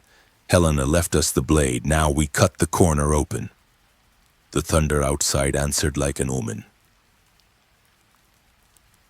To part 1 complete, 1,000 words. Shall I continue with part 2-3 right now to keep section 5 flowing toward full 3,000 words?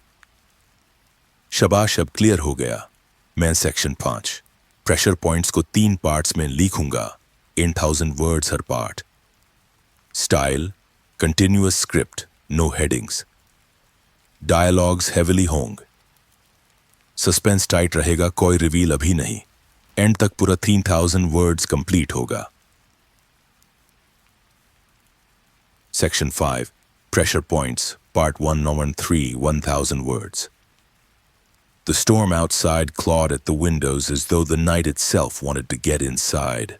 Rainwater streaked down the glass like restless fingers, and inside the precinct's conference room the air was as thick as smoke. Everyone sat around the long table, faces tense, eyes darting toward the frozen image of the antique clock from Helena Pike's study. 3:17 a.m. It stared down at them like an unblinking judge. Detective Elias Cole planted both hands on the table, leaning in. His voice was low, measured, but hard as steel. Cole, the cracks are showing. You feel them, don't you? Helena's death wasn't a lightning strike. It was pressure, 100 weights crushing her until one of you snapped and pushed her over the edge. The question is, who? Karan Singh leaned back, forcing a smirk, though sweat glistened on his temple. Karan, you want suspects? Start with Voss. She bent witnesses like twigs, coached them till they broke. If Helena had evidence of that, well, wouldn't Voss have every reason to silence her? Miriam Voss slammed her palm against the table, the crack echoing. Voss, that's rich coming from you, Singh. Half your clients were repeat offenders. Maybe Helena was about to expose how you shielded them using cask loopholes. You're the one who should be squirming.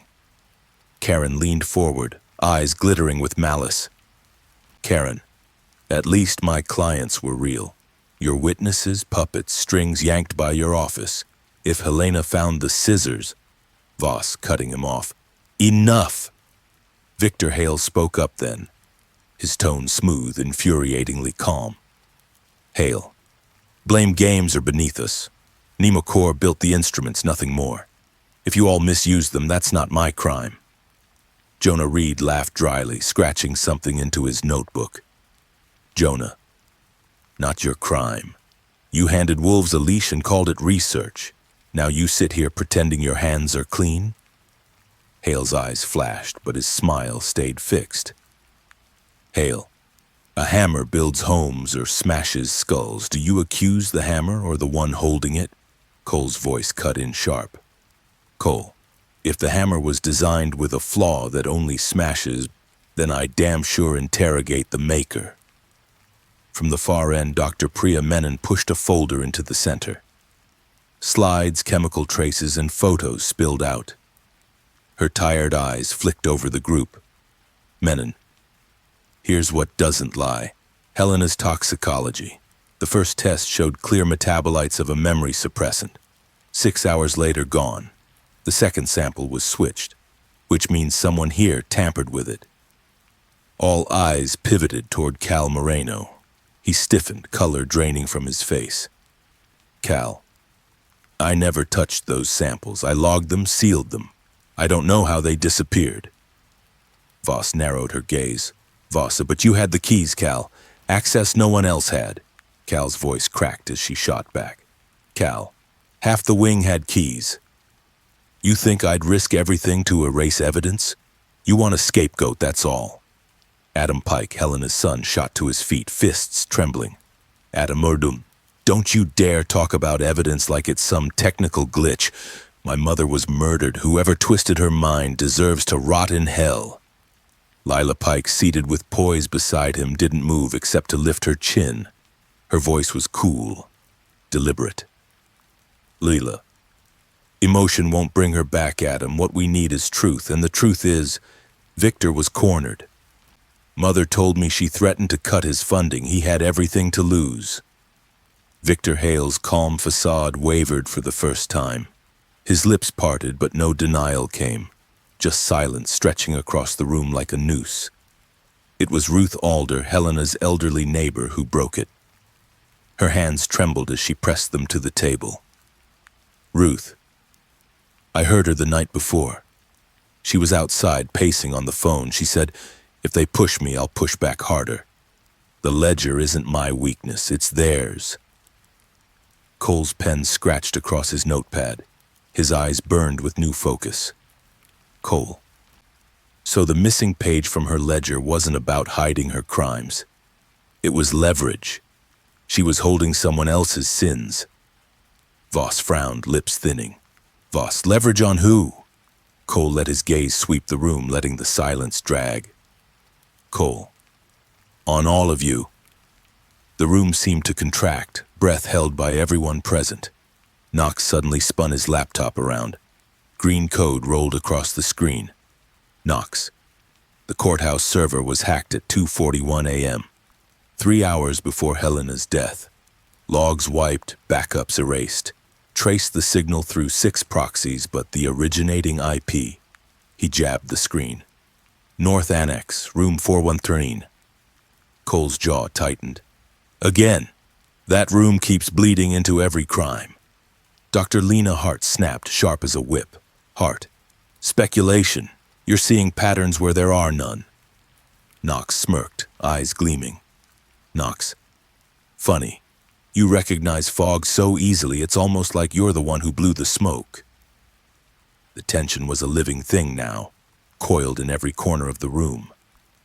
Darius Bloom, silent until now, suddenly lurched forward, slamming his hand down. Bloom. I told you I can't remember those missing 35 minutes, but maybe I heard something. Cole's eyes narrowed. What did you hear, Bloom? Bloom's voice dropped to a whisper, sweat sliding down his temple. Bloom. A voice, female, counting 1, 2, 3, 4. A visible shudder rippled across the table. Hart's eyes went wide. Hart. That's therapeutic cadence. It calms patients during panic. Cole leaned in, voice sharp. Cole. Or it wipes memories clean. Bloom's face twisted in anguish. Bloom. What if I wasn't helping anyone? What if I was being used too? Chaos erupted. Karen. Voss bent witnesses, she could have bent him. Voss. You defended criminals, Singh. Don't act innocent. Hart. Both of you twisted KSC's intent. Hale. Nemo Corps had nothing to gain from this. Jonah. Nothing to gain?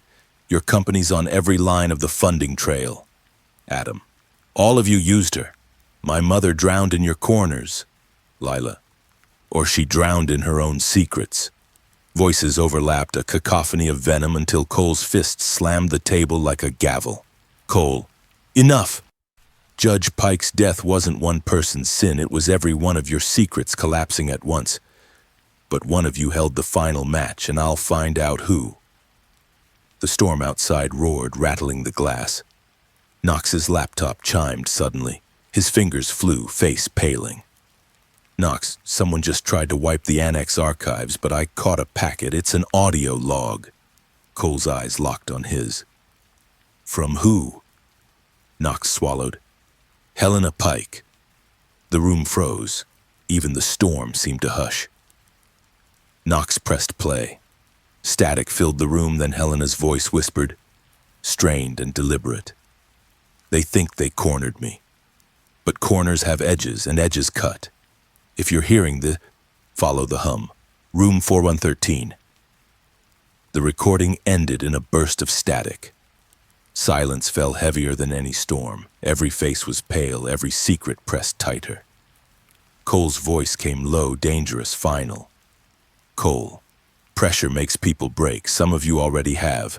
Helena left us the blade. Now we cut the corner open. The thunder outside answered like an omen. The storm outside had become a living beast, howling against the precinct windows as if it wanted to claw its way inside. The air in the conference room was thick, every breath heavy with accusation. The recording of Helena's voice still echoed in their ears, those cryptic words slicing through their nerves like glass. Follow the hum. Room 413. Cole let the silence stretch until it was unbearable, then turned his stare on each of them one by one. Someone in this room is closer to Helena's death than they're willing to admit, and that log proves she knew she was cornered. She wasn't broken, she was preparing. So tell me, who was she preparing against? Voss was the first to speak, voice sharp, defensive. It's another trick. She was paranoid. She saw enemies in every corner.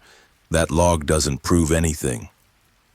Jonah leaned forward, his pen tapping against the pad like a drumbeat. Funny thing about paranoia. It only looks crazy until the proof comes out. That woman wasn't imagining enemies. She was surrounded by them. He let his gaze flick across the table deliberately. Enemies who all just happened to be sitting here. Adam Pike clenched his fists tighter. Enemies? She was my mother. She wasn't supposed to have enemies. She was supposed to have allies. Instead, every one of you used her. For careers, for programs, for money. He jabbed a finger at Hale. Especially you. Hale met his fury with infuriating calm. Your grief blinds you. Nemo Corps had nothing to gain from her death. Leela's voice cut in like a scalpel. Stop lying, Victor. You were terrified of exposure. She told me you were desperate, begging her not to speak at the oversight committee. Hale's jaw tightened. And did she tell you what else she threatened? She said she would drag her own children down with her if she had to. Adam's face went scarlet. You're lying. Cole raised a hand, shutting them down. His voice was cold steel. Enough. This isn't about what she said. It's about who moved against her when she became too dangerous, and right now every one of you has dirt under your fingernails. Dr. Menon's voice, quieter, broke through. The toxicology wasn't just tampered with. The lab logs were forged. Someone signed in under my name. Cole's eyes narrowed. When? Between 3:10 and 3:20, the same window as everything else. I checked the handwriting. Someone copied my initials perfectly, too perfectly. Voss's eyes sharpened. Forgery, that's not my expertise, but I know who in this room could mimic a hand. Her gaze flicked straight to Jonah Reed. Jonah laughed once, dry and humorless. Cute. You think I'd waste my talent on a toxicology log? If I wanted to frame someone, I wouldn't leave ink, I'd leave silence. Bloom shifted suddenly, his voice ragged. It wasn't Jonah. I think I saw someone in the annex. Shadows through the frosted glass around 3:15, but I can't. His hands shook.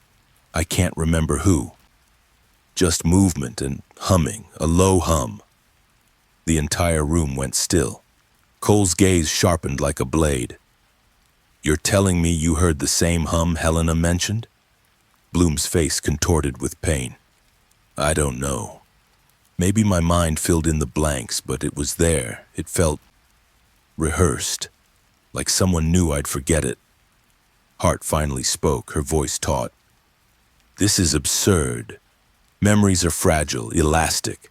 You're all chasing ghosts in the fog. Knox snapped back immediately. Easy for you to say, Doctor. You're the one who taught the tricks to erase those ghosts. Hart's eyes narrowed. Are you accusing me, Knox? He leaned forward, grin twisted. I'm not accusing, I'm stating. You're the only one here who could walk someone through forgetting 35 minutes like they never happened. Hart's voice dropped, venom lacing each word. And you're the only one who conveniently finds hacks when it suits you. Maybe you're the one feeding us crumbs while you hide the feast. The storm thundered so loudly the walls shook as if echoing their rage. Cole slammed his fist down, voice cutting above the chaos. Listen to yourselves. You're turning this room into the same trap Helena was caught in.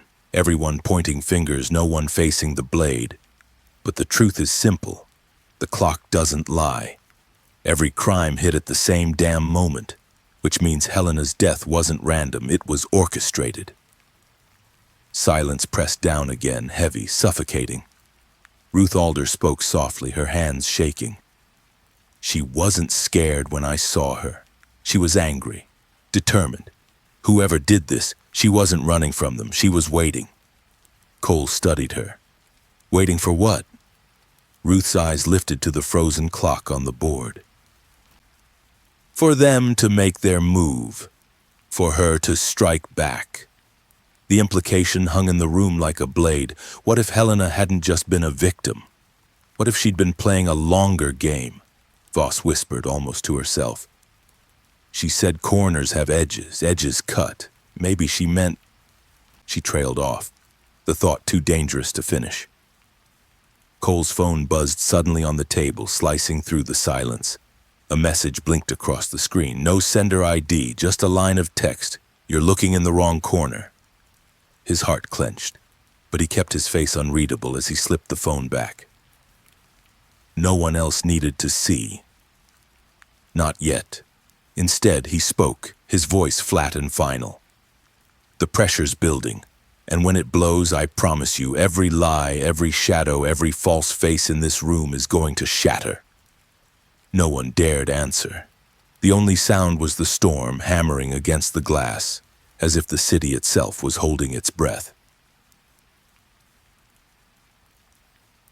The room felt like a cage now, every face lit by the cold fluorescent light, shadows etched under tired eyes. The hum of the air conditioner seemed louder than ever, blending with the storm outside. An almost mocking echo of Helena's words. Follow the hum. Cole stood slowly pacing around the table, eyes never leaving the people seated.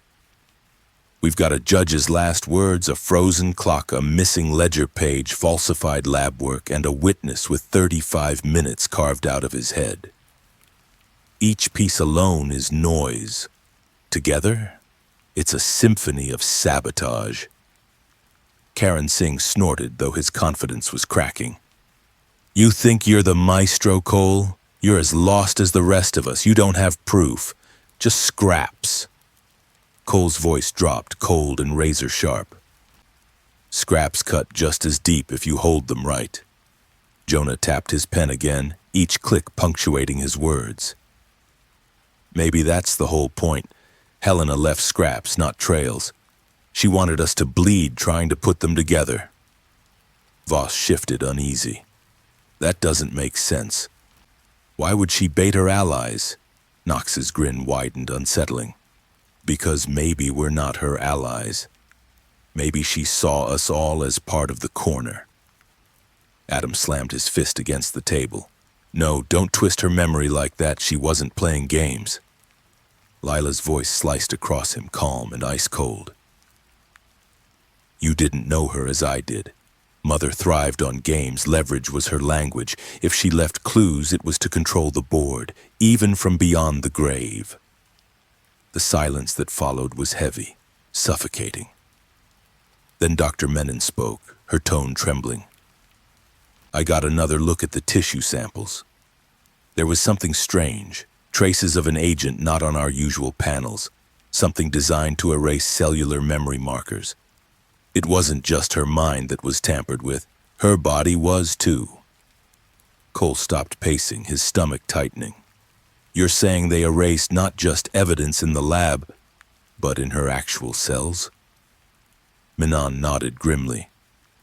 It's sophisticated, expensive, not something anyone here could have whipped up casually. All eyes turned inevitably to Hale. His lips curved into a thin, dangerous smile. You want to blame Nemo Corps again? Go ahead, but I assure you we never developed anything like that. Knox barked a laugh. Yeah, and we're all supposed to take your word for it? Hale's eyes glinted. You'll take my word because without my tech, you'd still be guessing in the dark. Don't forget, you all begged me for tools when your old methods failed. Voss's patience snapped. Tools that corrupted justice. Karen leaned forward, sneering. Tools that lined your pockets. Hale's calm veneer cracked. Tools that you all abused. I didn't kill Helena Pike, but maybe she finally realized she was surrounded by jackals and chose to cut herself out. Adam's voice broke, raw with fury. Don't you dare say she chose this. Cole stepped in fast before the room exploded again. His voice boomed, steady as a gavel. Stop. No one walks out until we find the weak beam in this house of lies. The thunder outside seemed to answer him, rolling long and low. Bloom suddenly pushed his chair back, trembling. His voice shook like glass. I remembered something else. During those missing minutes, there was a smell, sharp, metallic, like ozone after lightning, and humming. Closer this time, a generator maybe. Heart stiffened. That doesn't prove anything. Cole's eyes flicked toward her, catching the flicker of nerves she couldn't hide. On the contrary, Doctor, it proves Helena's words weren't just metaphor. There's a real hum, a real machine. Knox's fingers flew across his keyboard, eyes widening. He's right. I traced the background noise in her audio log. Low-frequency oscillation. Same pattern as the annex's backup generators. Room 413. Voss whispered, pale now. Then she was right there, the night she died. Cole turned back to the group, voice hard. So tell me, who here had access to 413 that night? The silence was deafening. Every glance was a dart, every heartbeat louder. Finally, Cal Moreno spoke, voice small. Everyone in this room, that's the cruel part. Our badges opened that wing. Anyone could have slipped inside, Jonah muttered almost to himself. Anyone, or everyone. Cole's eyes narrowed. What do you mean? Jonah looked up, expression dark. What if Helena wasn't cornered by one of us, but by all of us? Piece by piece. Each lie, each crime pressing closer until she suffocated. Voss snapped. That's insane. Collective guilt doesn't make a murderer. Jonah's pen stopped tapping. His voice was flat. No, but it makes a perfect cover. Who needs one killer when everyone's hands are dirty? The room seemed to constrict. The storm outside shrieked against the glass, lightning illuminating their faces like masks. Then Knox's laptop pinged again. A new file flashed onto the screen, automatically decrypted. He frowned, then froze. It's another log, but this one's not Helena, it's someone else. Cole leaned over him. Play it. The room filled with a new voice, distorted but unmistakably human. Low, calm, deliberate. Pressure builds, corners close. At 3:17 the blade falls. Let the ledger burn, let the hum guide them. When they break, the real edge will cut. The recording ended in silence, thick as tar. Cole's eyes burned as he scanned the room. So it wasn't just Helena talking from the dark. Someone else was there, someone who knew exactly how and when the pressure would shatter her. Every face turned pale. No one moved. The clock on the board stared down at them all, frozen at 3:17, daring them to breathe. Cole's voice dropped to a whisper, more terrifying than a shout. Pressure doesn't just break people, it forges them. And one of you has been forged into a killer. The storm outside roared, rattling the walls. The city itself seemed to listen, waiting for the next confession. Or the next lie. False summits. The precinct was eerily quiet when dawn finally bled into the storm. Pale light leaked through the blinds, striping the walls with cold gray. But inside the conference room, no one had slept. They sat in the same positions, trapped in the same circle, eyes hollow from suspicion and rage. The second audio log had shaken them deeper than any evidence so far. At 3:17, the blade falls. Detective Cole stood at the head of the table, his voice hoarse but unrelenting. We've been circling this corner all night, but now we've got more than whispers. We've got a second voice, someone who predicted Helena's fall to the minute. That means two things. One, her death wasn't chaos, it was scripted, and two, the script was written by someone in this room. Karan Singh sneered, his sarcasm barely covering his fear. Congratulations, detective. Narrowing it down to 13 people. That should make for a quick case. Cole's eyes cut into him. Funny, Singh, but the problem is you've been on every wrong side of this investigation so far. Maybe that's not coincidence. Karan leaned forward, knuckles white against the wood. You want to paint me guilty because I defended men you couldn't convict? Because I played the system better than you? That's not murder. That's the law you swore to uphold. Voss interjected sharply, voice like a whip. You call it lawyering, I call it laundering. You washed criminals clean. If Helena threatened to expose your methods, maybe you decided to silence her first. Karan barked a laugh, though his eyes darted nervously. And you? Coaching witnesses into breaking on cue. If Helena had proof of that, you'd be rotting in a cell by now. Maybe that's why she's in the ground. Jonah's voice slid in, smooth but sharp. You're both circling the same truth. You had motives. That doesn't make the rest of us saints. Everyone here has blood under their nails. Don't pretend otherwise. Adam slammed his hand against the table. Enough! My mother wasn't just a tally in your games. She trusted some of you. She trusted you, Voss. You sat in her courtroom every week and you betrayed her. Voss's face stiffened. She was my mentor, Adam. I admired her. Lila's calm voice cut through, surgical in its cruelty. Admiration curdles into envious sate. I saw the way you looked at her verdicts, the way you measured yourself against her shadow. Maybe you wanted her out of the way. Voss bristled. Don't you dare. You think because you're her daughter you have the right to spit venom? She didn't even trust you. She told me once, Lila thrives on secrets, but secrets poison those who drink them. The room went silent. Lila's lips curved into a faint, chilling smile. She wasn't wrong. Cole broke the silence, voice hard as glass.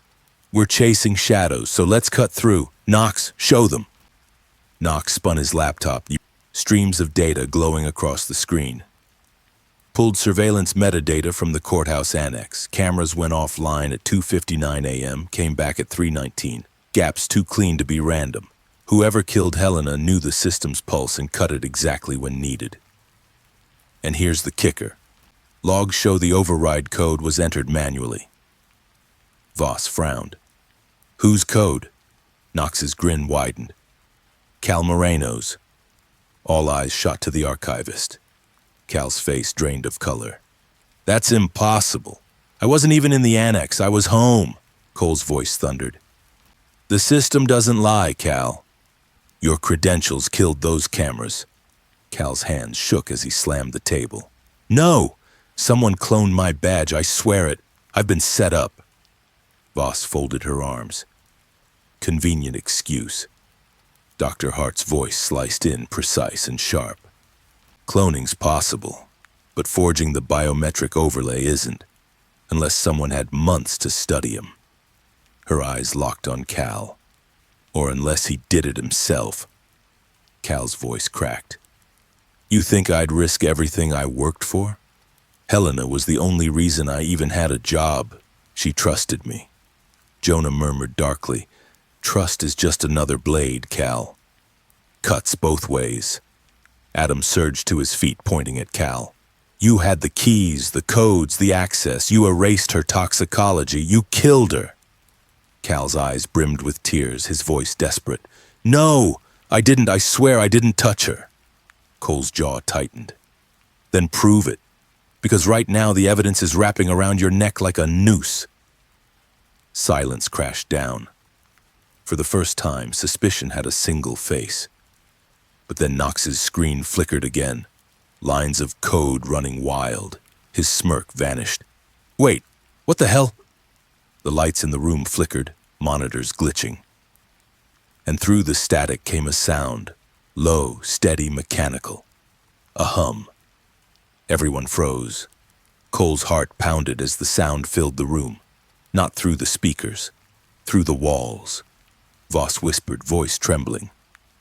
Room 413. The hum grew louder like a heartbeat under the skin of the building. And with it came a realization that turned every face pale. Whoever set this trap wasn't finished. Cole's voice was barely audible, but every word cut through. False summits. Someone's leading us up the wrong mountain, and when we fall, we'll fall hard. The storm outside raged again, as though echoing his words. The hum lingered even after the light steadied, crawling through the walls like a secret heartbeat. Every ear strained, every nerve bristled. It wasn't coming from Knox's machine, nor from the storm outside. It was inside the precinct itself. Cole barked an order.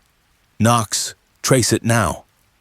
Knox's fingers flew, code streaming across his screen, sweat forming on his brow. It's patched into the emergency grid. The annex's signal isn't just out there, it's piggybacking through our lines. Someone wanted us to hear it, Voss whispered, voice dry. A ghost in the wires. Cole's jaw tightened.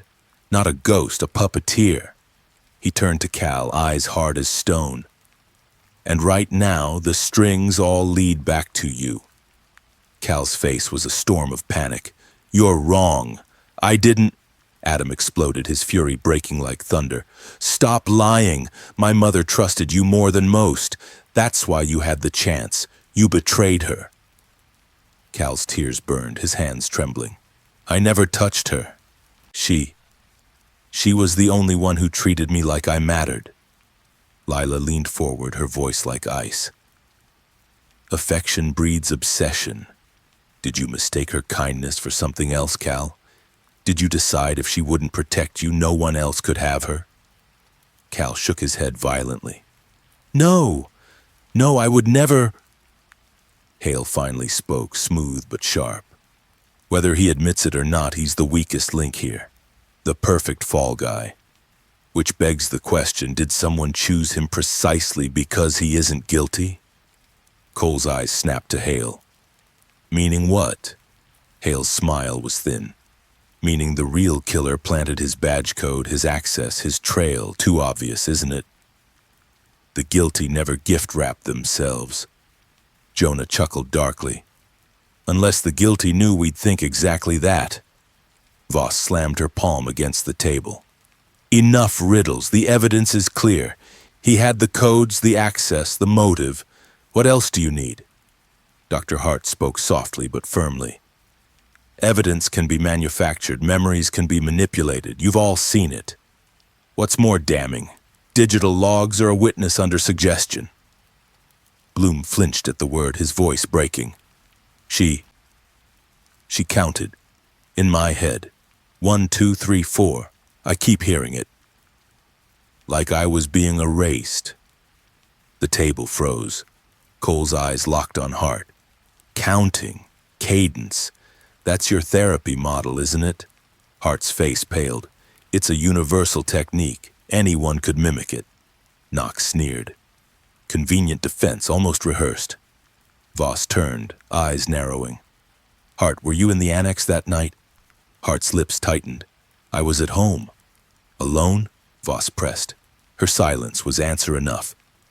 The room erupted. Karan. See? She's dodging. Clear sign of guilt. Voss. Don't deflect, Singh. This isn't about you for once. Jonah. No, it's about all of you. Each with a piece of this puzzle. Adam. Stop talking like poets. Someone killed her. Just say it. Cole's voice cut them down like a blade.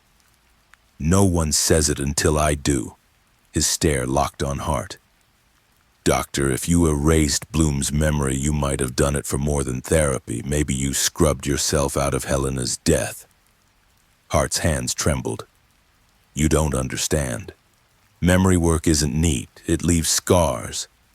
If I had done that, you'd see the gaps. Bloom's voice cracked. The gaps are all I see. The storm outside raged louder, slamming sheets of rain against the glass as if urging the truth out. Then Knox's laptop pinged again. He blinked at the feed, his face paling. I've got video. Everyone leaned in as grainy footage filled the screen. The annex hallway, shadows moving. A figure indistinct, badge flashing against the light. 3:15 a.m. The camera fuzzed, but one detail was undeniable. The figure wore Cal Moreno's coat. Gasps filled the room. Cal staggered back, eyes wide. That's not me, I swear, that's not me. Voss smirked coldly. Coat, badge, logs. The jury won't care about your swears. Cole studied the footage, his brow furrowing. Wait, rewind, zoom in. Knox obeyed. The image sharpened just enough to reveal something odd. On the figure's wrist, a bracelet glinted, a thin silver band. Cole's eyes narrowed. Cal, you don't wear jewelry, do you? Cal shook his head violently. Never. Not once. Lila's lips parted, her voice calm but cutting. Then whoever framed him didn't think of details. Voss's smirk vanished. Jonah muttered, false summits. Every trail leads us up the wrong peak. Cole straightened, the weight of realization heavy in his tone. We're not dealing with sloppy work. We're dealing with someone who wants us to climb the wrong mountain, someone who planted Cal's shadow and left a glint to catch our eye. The hum in the walls deepened again, almost as if mocking them. Cole's voice dropped, deadly quiet. Which means the killer isn't just hiding. They're guiding us. Every face around the table drained of color. And in the silence that followed, the storm outside felt less like weather and more like warning.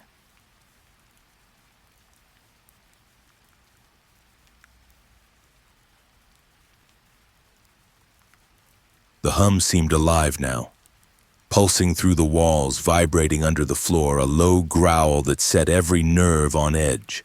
It wasn't background noise anymore. It was a presence. The group sat frozen, no one daring to break the silence until Cole's voice sliced through, rough and steady. Somebody in this room is steering us, not just hiding. Their hand is on the rudder. They want us chasing phantoms while the truth rots in the dark. Voss rubbed her temples, her voice sharp. You keep saying somebody in this room like it narrows things down. But what if it isn't one of us? What if this is an external manipulation? Jonah laughed softly, the sound humorless. No, that's too easy. If this were external, Helena wouldn't have called out her own circle. She said corners. Corners are made by walls pressing together. We are the walls. Adam's face twisted. Stop speaking in riddles. Just say it. Who killed her? Who's lying? Cole turned to him, steady but grim. That's the trap, Adam. The killer wants us to pin it on the wrong wall. First Cal, then Hart. Next maybe you. Every summit we think we reach is false. That's how they stay hidden. The storm cracked again outside, a violent bolt of lightning illuminating every pale face in the room. Knox's fingers trembled over the keyboard. The hum's signature matches a very specific generator, model ZN9. There are only 3 in the entire complex. He swallowed. One of them powers room 413. Voss's breath caught. Then Helena wasn't speaking in metaphor, she was leaving a map. Cole nodded. And we've been circling the wrong peaks. The killer didn't erase the trail. They lit it with neon. We were just too busy clawing at each other to follow it. Hale leaned back, his smirk returning faintly. So what now? You drag us all down to 413 and see who flinches? Cole's eyes narrowed. Something like that. Dr. Menon cleared her throat, hesitant. If I may, Helena once told me that memory isn't destroyed, just layered over. If the hum is a trigger, then perhaps Bloom's lost time isn't lost at all, it's buried. Bloom's hands shook violently. No, I don't want to. Cole cut him off gently but firmly. We don't have a choice. You might be the only one who saw the killer's face. Hart's eyes flashed with alarm. Careful. Forcing memory retrieval under duress can destroy what's left. He could shatter. Knox muttered. Maybe that's exactly what you're afraid of, that he'll shatter your alibi. Hart shot to her feet. I had nothing to do with this, Cole's voice thundered. Sit. Down. She froze, then slowly sank back, her face tight with rage. Bloom's breathing quickened, sweat beading his forehead. He whispered, I can hear it, the hum, the counting. 1, 2, 3. His eyes darted wildly. And then, her voice. No. Not hers, deeper, male. He said, pressure builds. The room froze. Cole leaned forward. Whose voice, Bloom? Think. Bloom's lips quivered. I can't. It blurs. A shadow with a coat, silver flashing at the wrist. He said, Ledger burns. And then Helena screamed. Adam's breath caught like a knife in his chest. No, don't. Bloom shook violently, hands clutching his head. I saw it. I saw the blade falling, and then nothing. He collapsed back, sobbing. Cole turned, his face carved from stone. That confirms it. The voice on the second log wasn't distorted. It was real. And Bloom heard it firsthand. Voss whispered, a man's voice. That narrows it. Jonah's pen tapped against the table again, each click like a countdown. Narrowed, yes, but not solved. Could have been Singh. Could have been Hale. Could have been Knox. Could have been... His pen stilled. Could have been you, detective. Cole's eyes snapped to him, dangerous. Careful. Jonah smirked. Why not? You've steered this narrative, kept us boxed in. What better way to hide than to play the hero? Adam slammed his chair back, shouting, "He's not the killer, don't you dare!" Lila's voice, soft but chilling, cut through the chaos. Maybe Jonah's right. Or maybe we're all circling so fast we've forgotten. What if it wasn't just one? What if Helena's death was a collective performance, each of us a hand on the blade? Voss's face paled. No, that's not possible. Lila tilted her head, her smile faint and unnerving. Isn't it? Every one of us had motive. Every one of us had means. What if we all cornered her without realizing, until someone pushed? The thought hung like poison in the air. The hum surged louder, vibrating the windows now. Knox cursed, slamming his laptop shut. It's not coming from the annex anymore. It's here, in this building. Cole turned sharply. Where? Knox's voice cracked. Below us, the basement grid. Cole's stomach turned. He straightened, his voice firm. Then that's where the next false summit ends. We're going down there. All of us. Voss's voice shook. What if it's a trap? Cole's eyes were on fire. It is a trap, but the only way to beat a trap is to spring it on our terms. The storm howled outside. The lights flickered again, and in that tense silence the truth became undeniable. The killer wasn't running. The killer was waiting. And as the group rose to their feet, moving like reluctant soldiers toward the unknown, one thought echoed in every mind. At the bottom of this false summit, the real corner waited, and when they reached it, none of them would climb out the same. The shattered ledger. The basement was colder than the storm above, the kind of chill that seeped through bone and skin straight into the marrow. The concrete walls dripped with condensation, and the hum was louder here, crawling through the vents like a beast pacing in the dark. Cole led the group, his flashlight beam cutting through shadows, every step echoing against hollow corridors. The others followed reluctantly, a tense procession of mistrust. Adam whispered harshly, voice breaking. Why are we even here? She's gone, and all we're doing is chasing noises. Cole didn't look back. Because noises don't kill judges, people do, and people leave traces. They reached the rusted door of room 413. A keypad blinked faintly on its panel.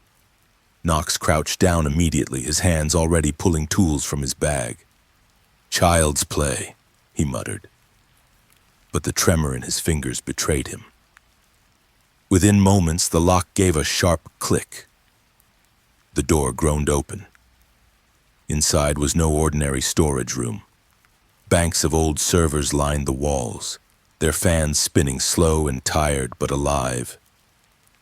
Cables snaked across the floor like veins. At the center, under a dangling light bulb, stood a steel cabinet. Its door was ajar, papers spilling out like the guts of something freshly torn open. Voss inhaled sharply. The ledger! They crowded closer. The cabinet was filled with binders, stacks of yellowing documents, and a single hard drive blinking faintly. Cole pulled on gloves, his voice measured. Don't touch anything until we document it. But Lila ignored him, her slender fingers lifting one of the binders. Dust spiraled into the air. She flipped it open, scanning the neat handwritten columns. Her eyes widened. Its names, judges, lawyers, officers, payments, dates, verdicts. Mother was tracking everyone, even me. Adam's stomach turned. She kept records on her own daughter? Lila's lips curved in a bitter smile. Trust was never her strong suit.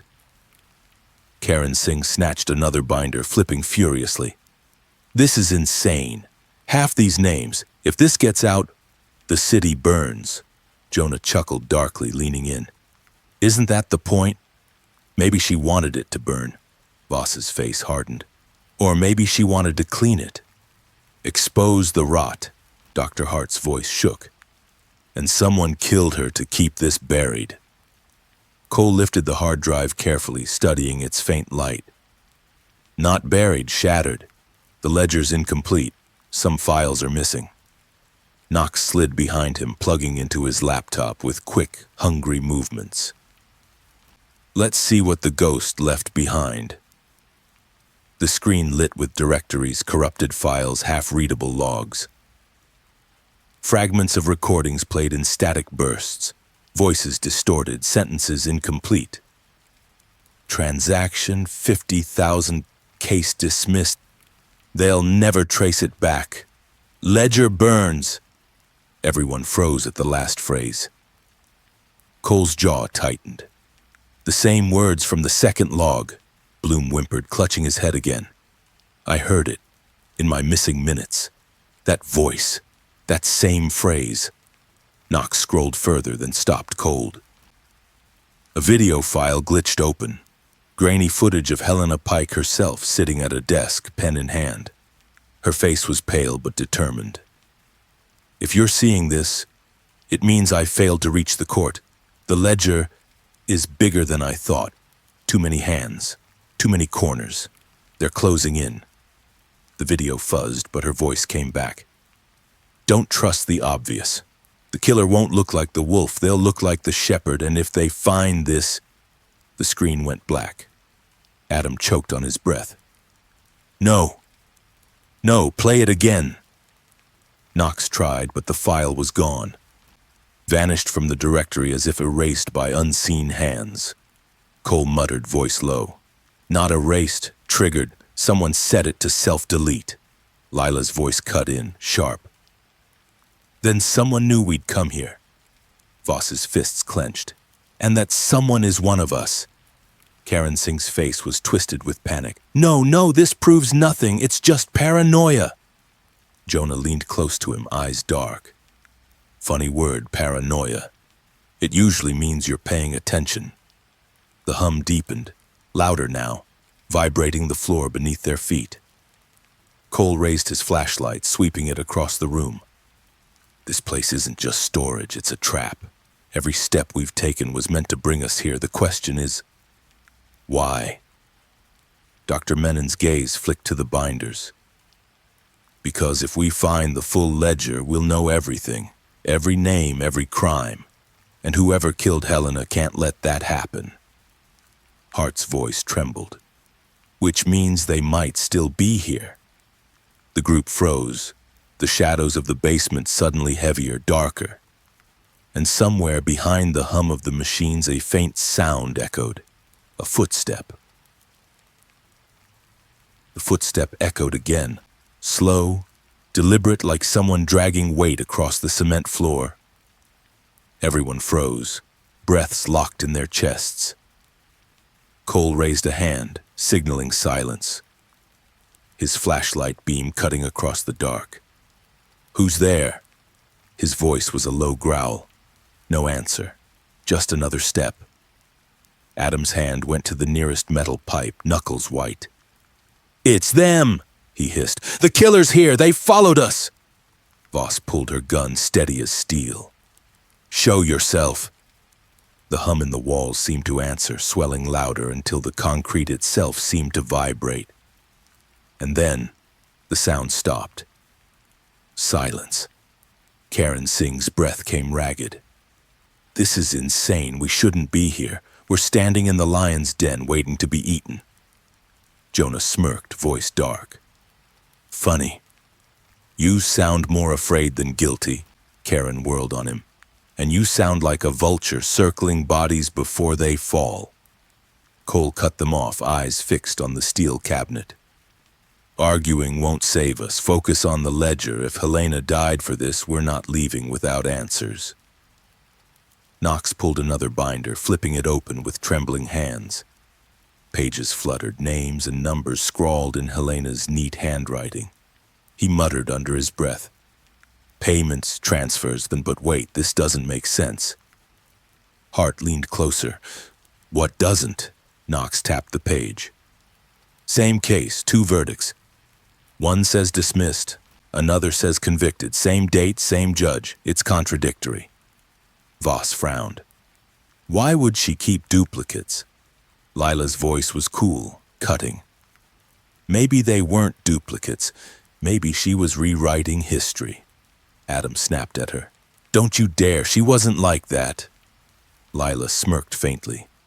Weren't you listening, brother? Even her last message said, don't trust the shepherd. Adam's voice cracked. She meant one of you. Bloom suddenly clutched his head again, trembling. Voices, I hear them, 2 voices. One said ledger burns, the other whispered ledger rewrites. Cole's eyes narrowed. 2 voices, 2 conspirators. Voss muttered. Or one playing both parts. Knox's laptop pinged, interrupting. He stared at the screen. New data just appeared. Someone's feeding files into the drive right now. Cole stiffened. From where? Knox shook his head, terrified. Inside this network. Could be any terminal in the precinct. Could be one of us. The screen filled with text. Lines of confessions, transactions, testimonies. Some signed, some forged. Hart whispered, It's a living ledger. Someone's rewriting it in real time. Voss cursed. Which means we're not investigating a crime. We're inside it. Adam slammed the table. Stop talking in riddles. Who killed her? Cole's voice was ice. That's what they want us to ask too soon. Every false summit forces us to point fingers early. That's how the real killer survives. Jonah leaned forward, eyes gleaming. Then maybe it's time someone forces the summit to collapse. Why not start with Singh? Karen shouted. I've had enough. Every time something happens, you people aim at me. I didn't kill her. I didn't touch that ledger. Voss raised her gun again, steady. Then explain this. She pulled a paper from the binder, one Helena had marked in bold red ink. It was Singh's name. Next to it, a number, $200,000. The group gasped. Karan stammered, voice breaking. That's not what it looks like. She was investigating me, yes, but that doesn't mean... Jonah's laughter was cruel. No one writes down innocence in ledgers, Singh. Hart's voice shook. Helena must have uncovered payments you took. You had the strongest motive.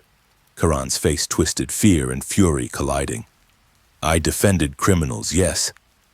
I bent the system, yes, but I never touched her, never, Adam shouted, tears brimming. Liar! He lunged, but Cole grabbed him back, holding him firm. Not like this, Adam. We need truth, not blood. Knox's laptop beeped again. Another file appeared, this one a recording. A voice filled the basement, Helena's.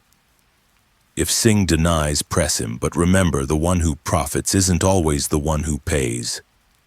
Karen collapsed into the nearest chair, face pale as death. She knew. She knew I wasn't the only one. Voss's gun stayed aimed, unwavering. Then tell us who was. Karen's lips trembled. I don't know. I never saw the end of the chain. Money moved, yes, but not through me alone. There were others. Always others. Jonah muttered, almost gleeful. And now the dead woman speaks against him. Beautiful irony. Cole's voice was sharp. This ledger isn't just evidence, it's bait. Someone's rewriting it to pit us against each other. First Cal, then Hart, now Singh. Every trail ends in a false summit. The hum surged louder, shaking dust from the ceiling. Lila's eyes glinted in the flicker of the bulb. Then the mountain's about to crumble. From somewhere deeper in the basement. Another sound erupted, metal screeching against concrete. Everyone turned. The second steel cabinet, the one they hadn't touched, was sliding open on its own. Voss muttered, "That's not possible." And then they saw it. Inside wasn't paper. Inside was a screen built into the wall. It flickered to life, and on it Helena Pike's face appeared once more.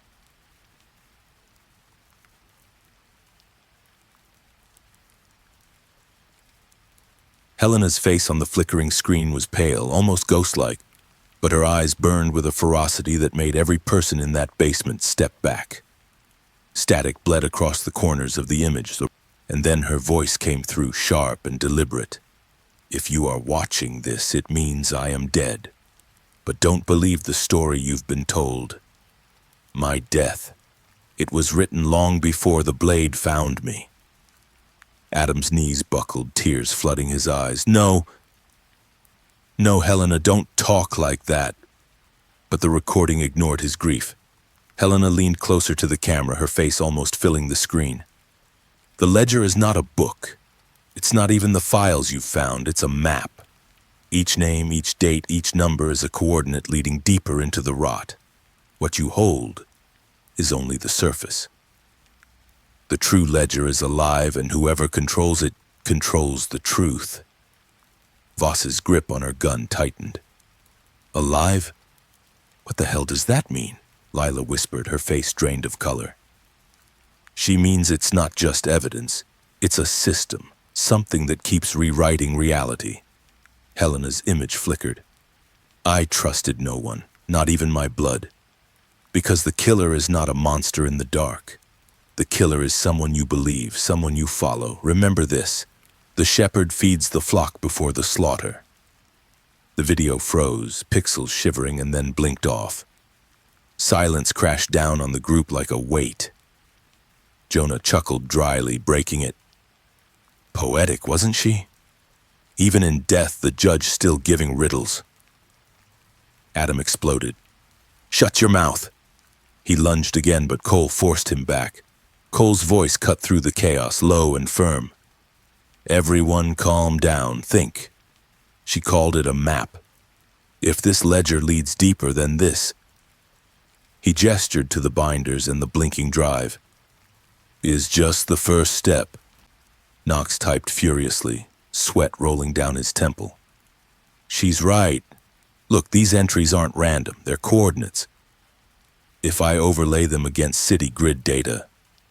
His screen filled with maps, streets, blocks. A pattern emerged like veins across a living thing. Hart leaned closer, whispering. It's pointing to locations. Safe houses, banks, even hospitals, Voss muttered. Every corner of power, every institution tied in blood. Suddenly the hum surged again and the servers flickered. Knox's laptop beeped violently. No, they're in the system. Someone's watching us right now. Bloom screamed, collapsing to the floor, clutching his head. I see them. Shadows. Faces I can't name. They're standing behind the screens, laughing. Bloom, focus! Hart grabbed him, shaking his shoulders. But Bloom's voice rose, a shrill cry. It's not over. She's still speaking. She's speaking through me. The others froze as Bloom's voice deepened, shifting, as though someone else had taken his throat. The shepherd walks among you. The ledger burns, the ledger rewrites, the ledger consumes Voss aimed her gun at him instantly. He's possessed. Cole barked, No! He's being fed signals, maybe subliminals from the servers. Knox's fingers danced desperately across the keyboard. I can trace it, just keep him alive. Bloom convulsed, gasping, then collapsed unconscious. Lila's voice was barely audible. She said she didn't trust blood. She meant me. She meant Adam. She knew one of us would be suspected. Adam whirled on her, his grief turning to rage. Don't twist her words. You hated her. You wanted her seat, her power. And you wanted her approval, Lila snapped back. And when you didn't get it, maybe you took something else. Voss moved between them, gun still up. Enough. Point that anger where it belongs, toward the one rewriting this ledger while we tear each other apart. Jonah's voice slithered through the tension. Unless that's the beauty of it. Maybe the killer doesn't need to lift a finger. Maybe they just needed Helena to plant seeds of doubt, and now we're doing the rest, Karan Singh shouted, his voice raw. We're not pawns in some sick game. Cole looked at him, eyes sharp. Aren't we? Think. Every time we find a clue, it points to one of us. Cal, Hart, Singh, now Bloom. That's 4 already. You don't see the pattern? We're being played like notes in a song, Knox suddenly gasped. I found it. He turned the laptop toward them. On the map, one location pulsed red, the coordinates blinking faster and faster. This is where the true ledger is housed. Voss narrowed her eyes. Where? Knox swallowed hard. The courthouse, beneath the judge's bench itself. Everyone froze. Hart whispered, the place where she ruled is the same place she hid the truth. The hum peaked into a screech, lights flickering wildly. The servers around them began to shut down one by one. Cole barked, grab what you can, we're leaving, now. Voss covered the rear, gun sweeping the shadows as the group scrambled. Papers flew, binders slammed shut, Knox ripped the hard drive free. As they rushed out, the screen flickered back to life one last time. Helena's face returned but distorted, her mouth open in a silent scream. And then every light in the basement went black. For a moment, only the sound of their panicked breathing filled the void. Then, a single whisper, not from any speaker, not from any screen, but from the air itself. The shepherd is here. The group bolted up the stairs, carrying their fear, their mistrust, and the pieces of a puzzle that only grew darker the closer they got to the center. The fractured circle. The courthouse loomed like a relic from another era, its stone walls bathed in the sickly glow of street lamps. Midnight had passed, but the air still carried the weight of Helena Pike's words. The true ledger is beneath the judge's bench. Cole pushed open the heavy doors, the creak echoing through the cavernous lobby. His flashlight beam cut across portraits of long-dead judges, their painted eyes watching with silent judgment. Voss stepped beside him, gun raised. Place feels like a tomb, Jonah smirked. Fitting, considering we're digging through the grave she left us. Adam shoved past him, fists clenched. Shut your mouth. One more word about her and I'll... Cole barked. Enough. Keep your heads.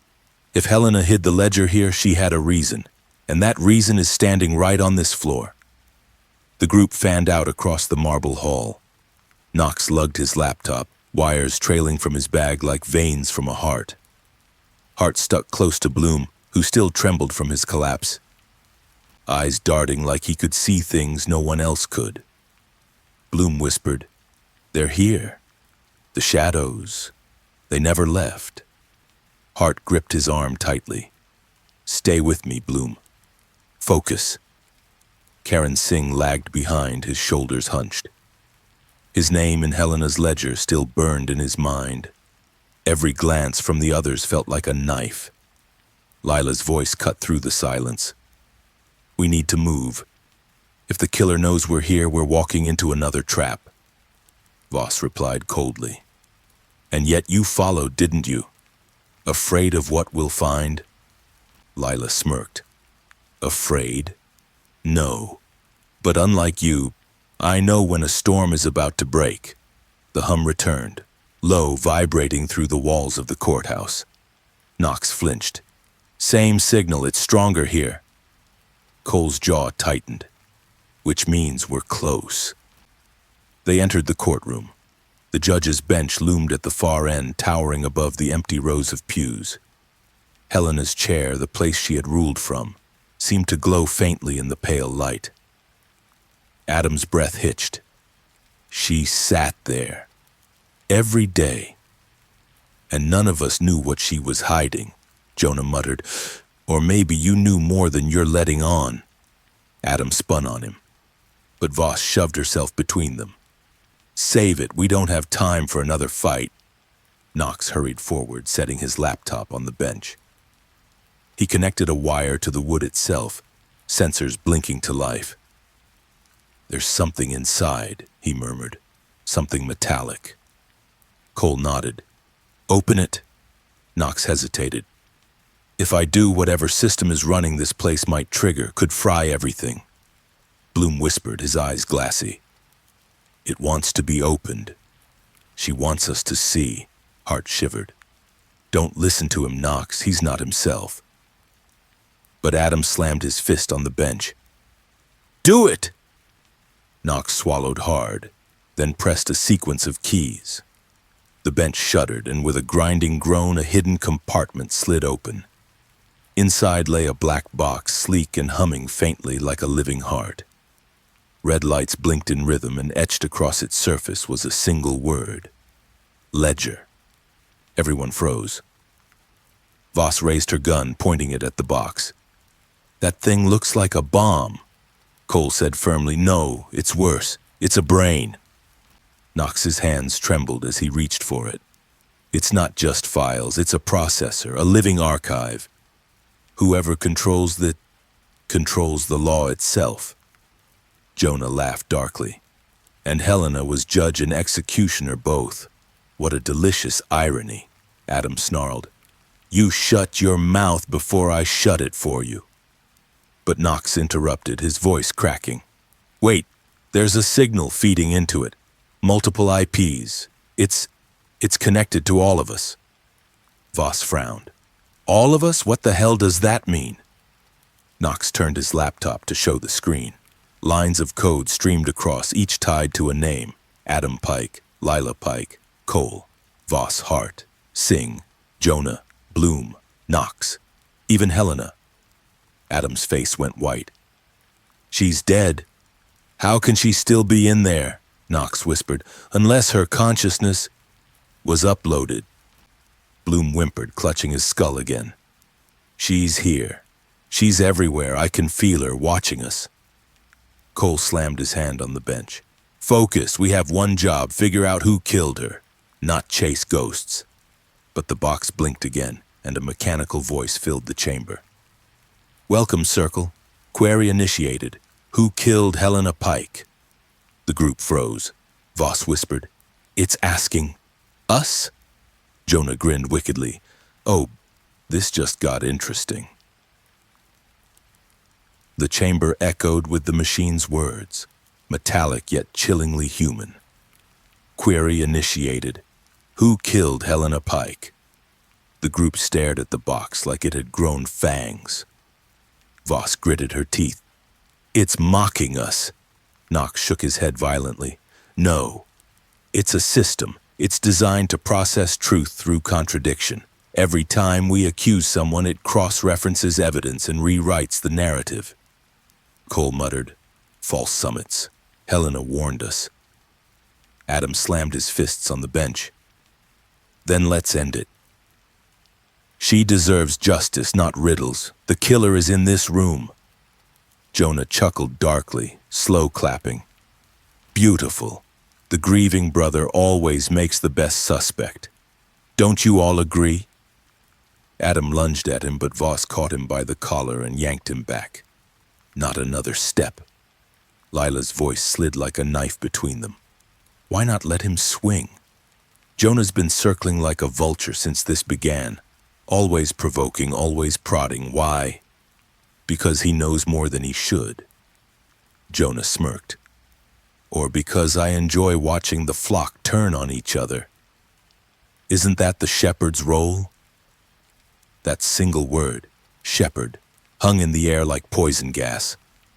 Bloom moaned, rocking in his seat. The shepherd feeds the flock before the slaughter. She said it. She said it. Hart knelt by him, desperate. Bloom, focus. Do you see something? Do you hear her again? Bloom's voice cracked, trembling. She's here, in the machine, in the walls. She's rewriting even now. Knox typed furiously, pulling up new data. He's right. Look, the files are shifting again. Singh's name just moved from suspect to witness, and Jonah's file... He froze. Jonah's file shows payments. Offshore accounts, hundreds of thousands. Voss swung her gun toward Jonah. Care to explain? Jonah raised both hands, unbothered. Oh, come now, you think a little money trail makes me a murderer? Please. Helena knew where my money came from. She even approved some of it. Adam spat. Liar, she hated you.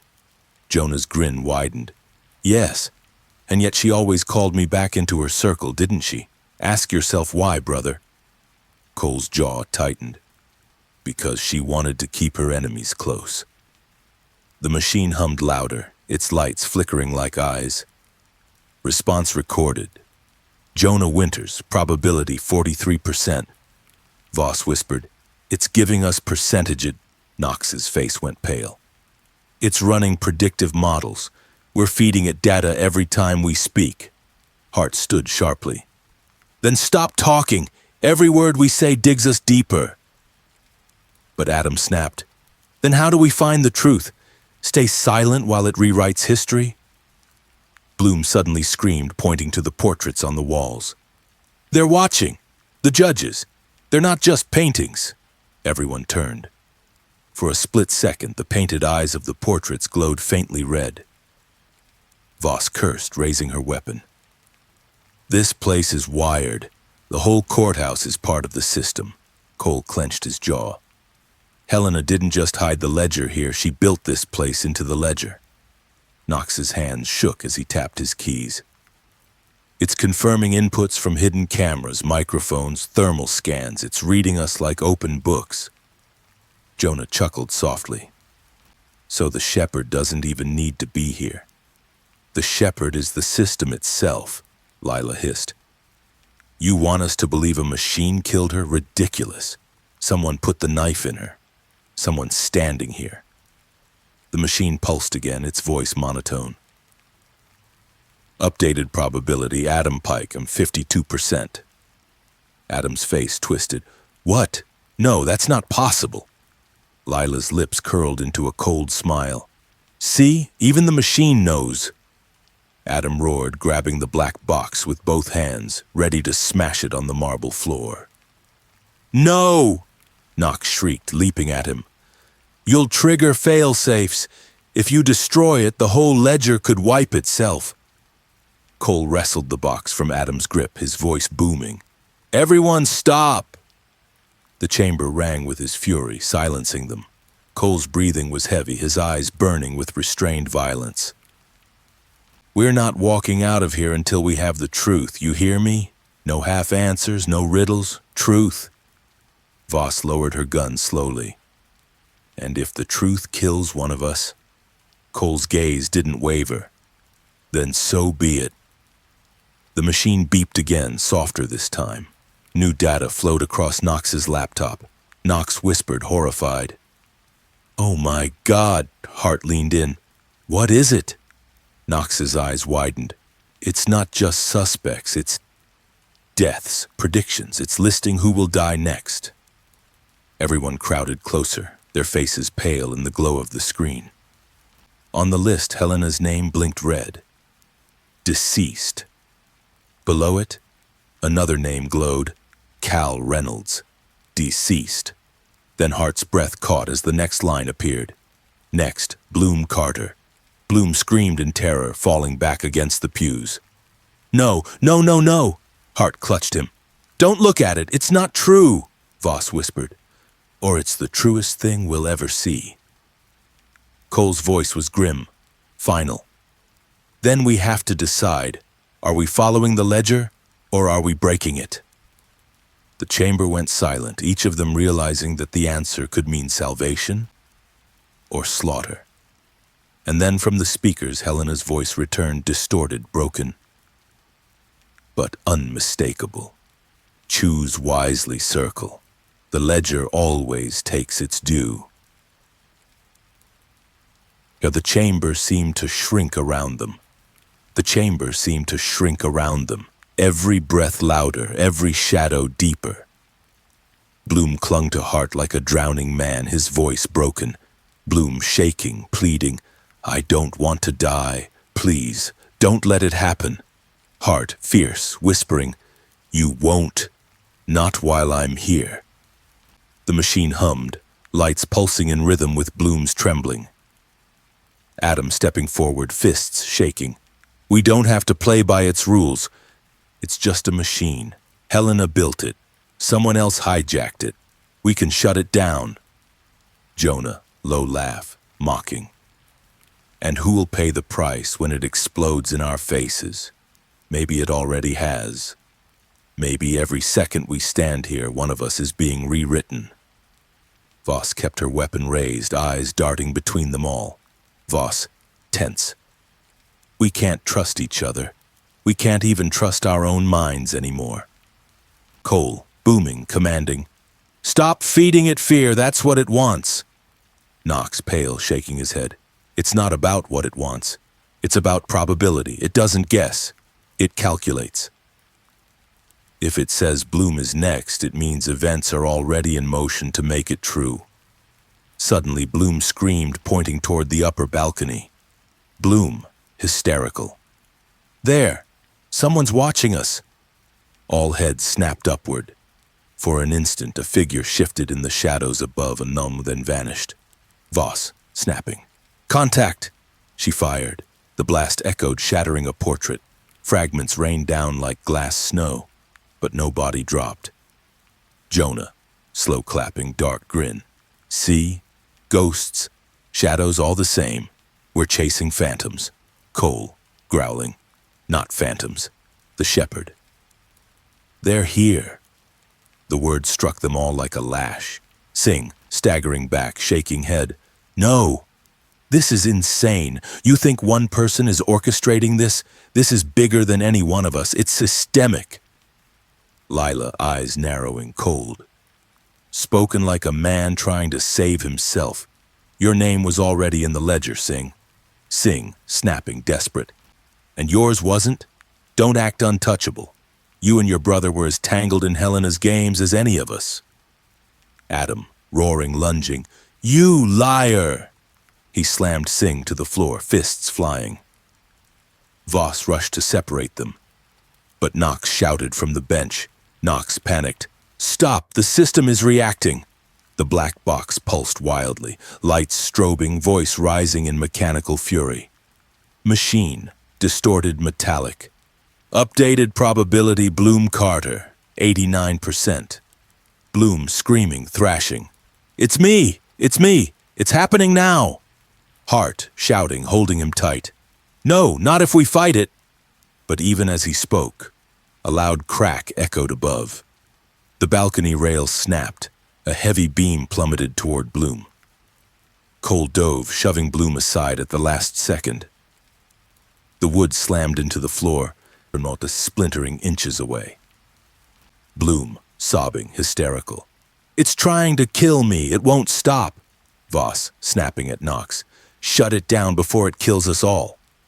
Knox, furious, typing, muttering numbers. I'm trying. It's rewriting faster than I can track. Someone's feeding it from the outside. Jonah, mocking, leaning in. And maybe that someone is one of us. Maybe Helena wasn't lying when she said blood couldn't be trusted. Adam, pointing, voice cracking. It's you, always hiding behind words, always taunting. You knew about the accounts. You knew too much. Jonah, arms wide, and daring. So kill me then. Watch how the machine recalculates. Maybe you'll be next. Cole snapped. He slammed Jonah against the wall, eyes blazing. Cole, furious. No one dies until we know the truth. The machine screamed, voice warping. Machine blaring. New input detected, adjusting probabilities. Knox, frozen, horrified. Oh no, it's not predicting anymore, it's assigning. The box lights turned blood red. Machine, louder. Execution required. Select subject, Bloom Carter. Bloom, clawing at the floor, terrified. No, I don't want to die. Please, someone stop it. Hart, shielding him, shouting. You'll have to kill me first. Voss raised her weapon at the box. Voss, furious. Then we end this, now! Cole, barking. Wait! He pointed to Knox's screen. Amid the flashing code, a new file appeared. Helena's face, grainy, alive. Her voice came through, low, urgent, broken. Helena, recorded, urgent.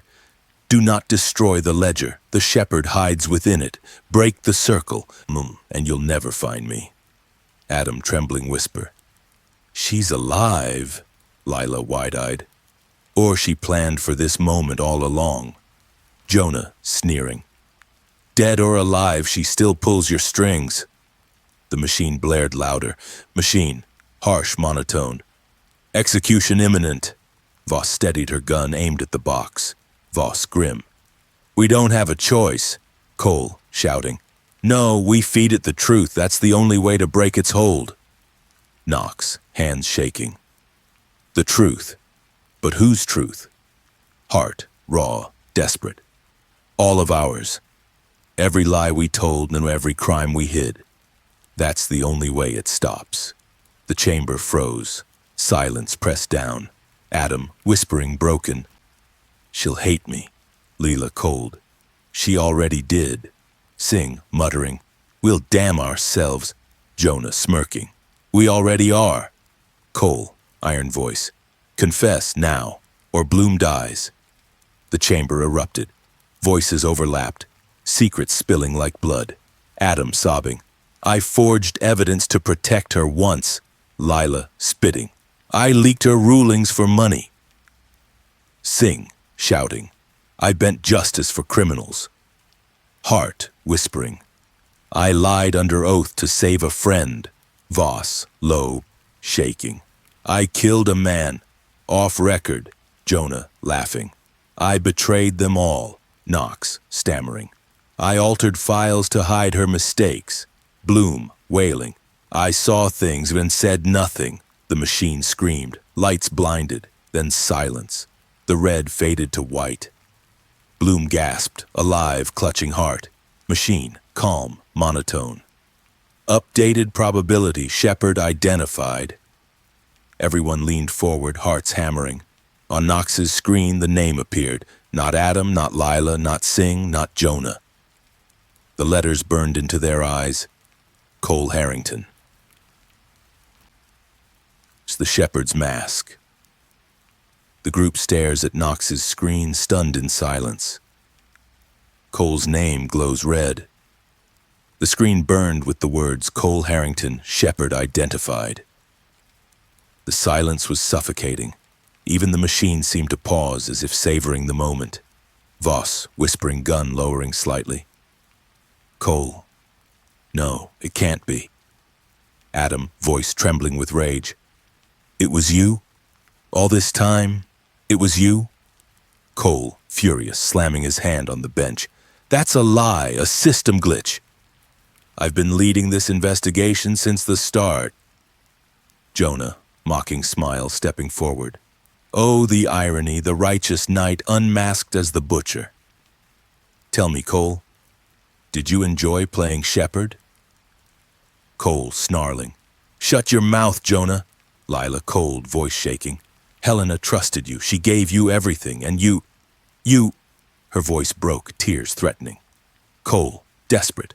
No, listen to me. This is exactly what it wants. Divide us, break us, make us feed it blood. I am not the shepherd. The machine hummed again, its mechanical voice cutting through the air.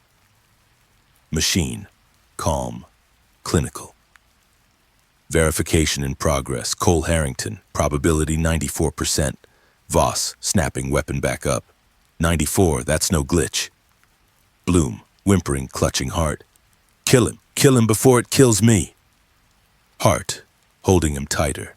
No, we don't know yet. We can't just execute him. Sing, bitter laugh, pointing at Cole.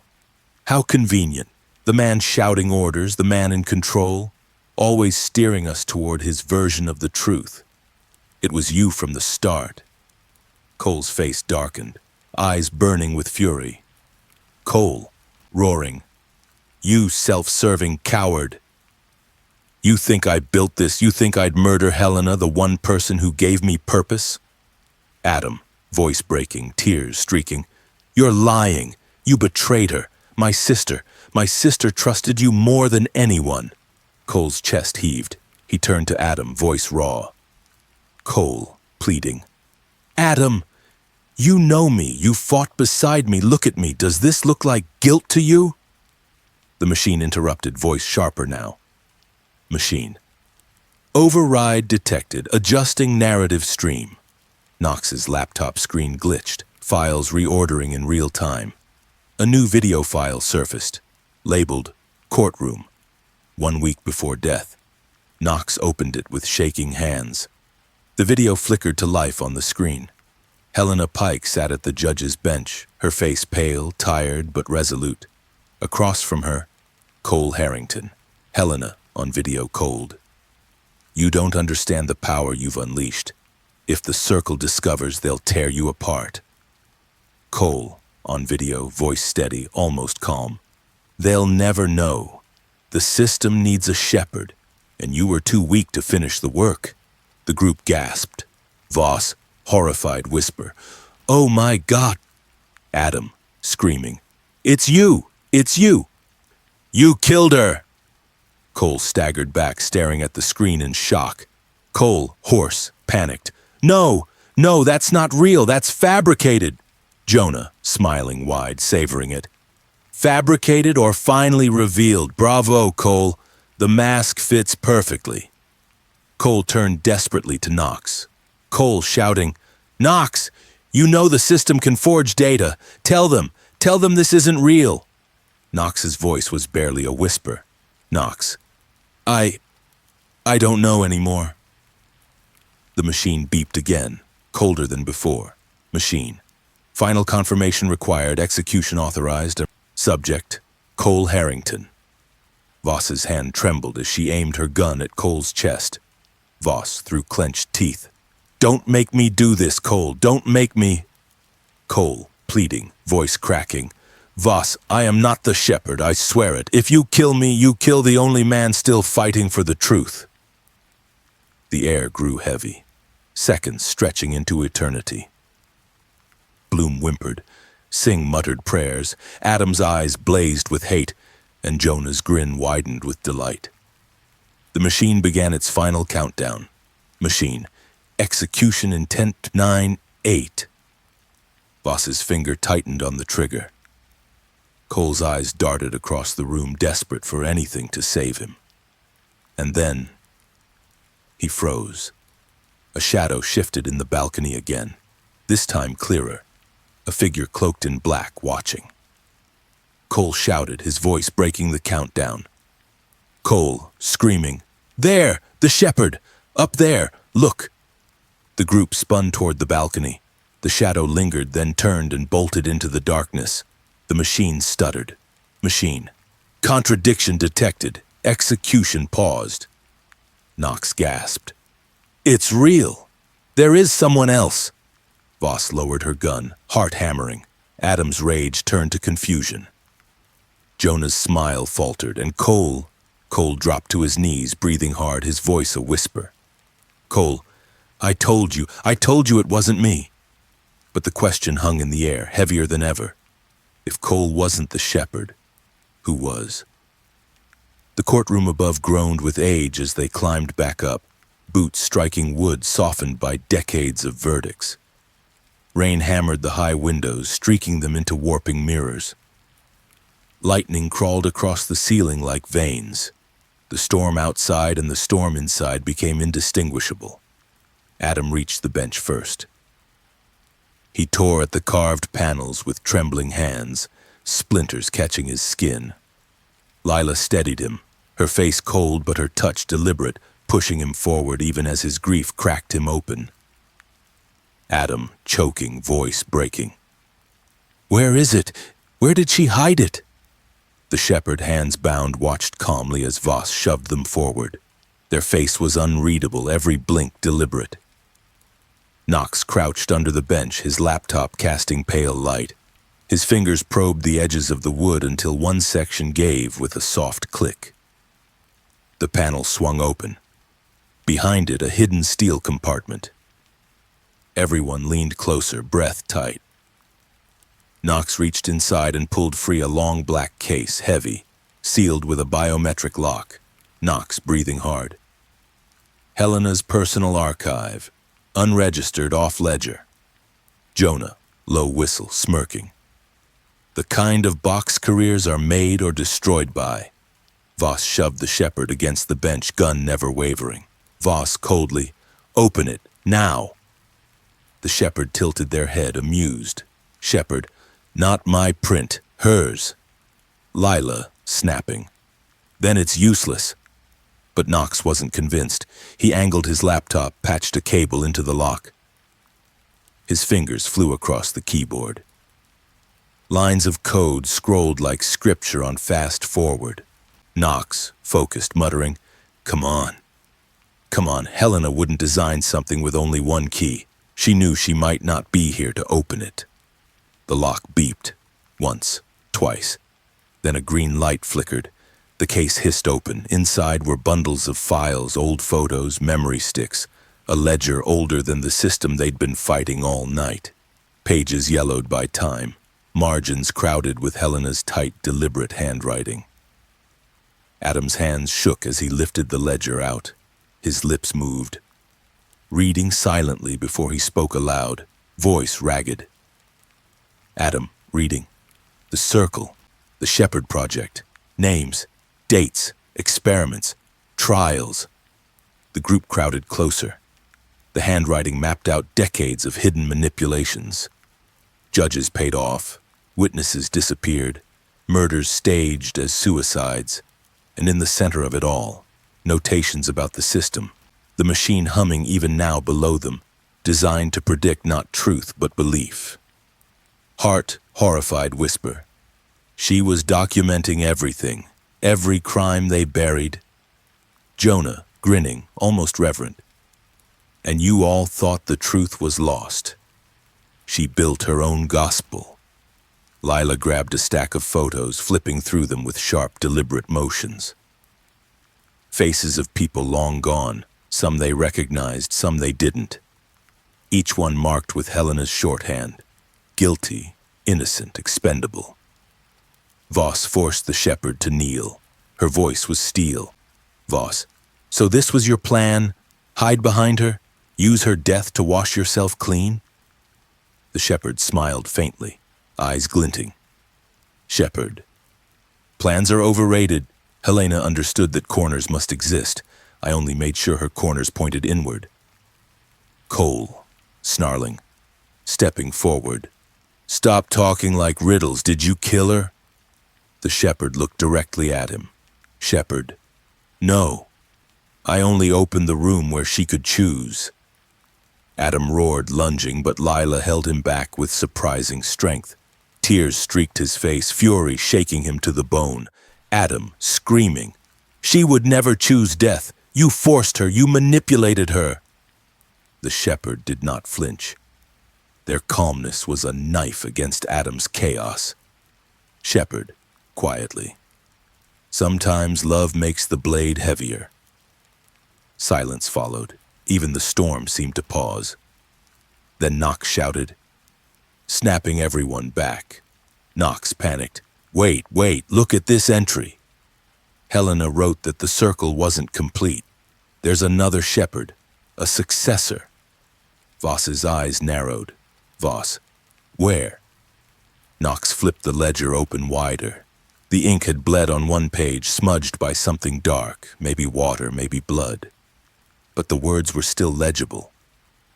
Knox, reading, voice shaking. She named them. The air of silence. A shiver ran through the room. Jonah's grin faltered. Hart's breath caught. Even Singh muttered a prayer under his breath. Adam slammed his fist on the bench. Adam. Enough riddles. Tell us who it is. The shepherd laughed softly, the sound wrong in the echoing chamber. Shepherd. Do you think I'd ruin the game by ending it early? Voss struck them across the face with the butt of her gun. Blood streaked their lip. Still they smiled. Shepherd, whispering. The air is already here. The words hung like smoke. Everyone turned, eyes darting across the group, to Cole, to Voss, to Lila, to Jonah, to each other. Bloom whimpered, sinking to the floor. Hart crouched, whispering comfort, though her own voice trembled. Bloom panicked, rocking. No more airs, no more corners. Knox slammed the ledger shut, his hands shaking. Knox, we need to get out of here now. If the circle knows we've seen this. A loud creak interrupted him. The balcony door wide open again. The wind howled through, scattering papers across the room, and in that gust another shadow slipped past the doorframe. Voss whirled, gun raised. Cole drew his blade. Jonah's grin returned, sharp, savage. Another shepherd. The wind knifed through the balcony door, scattering files across the pews and driving dust into frantic spirals. Voss forced the bound shepherd to the floor, boot on their shoulder. Cole didn't look back.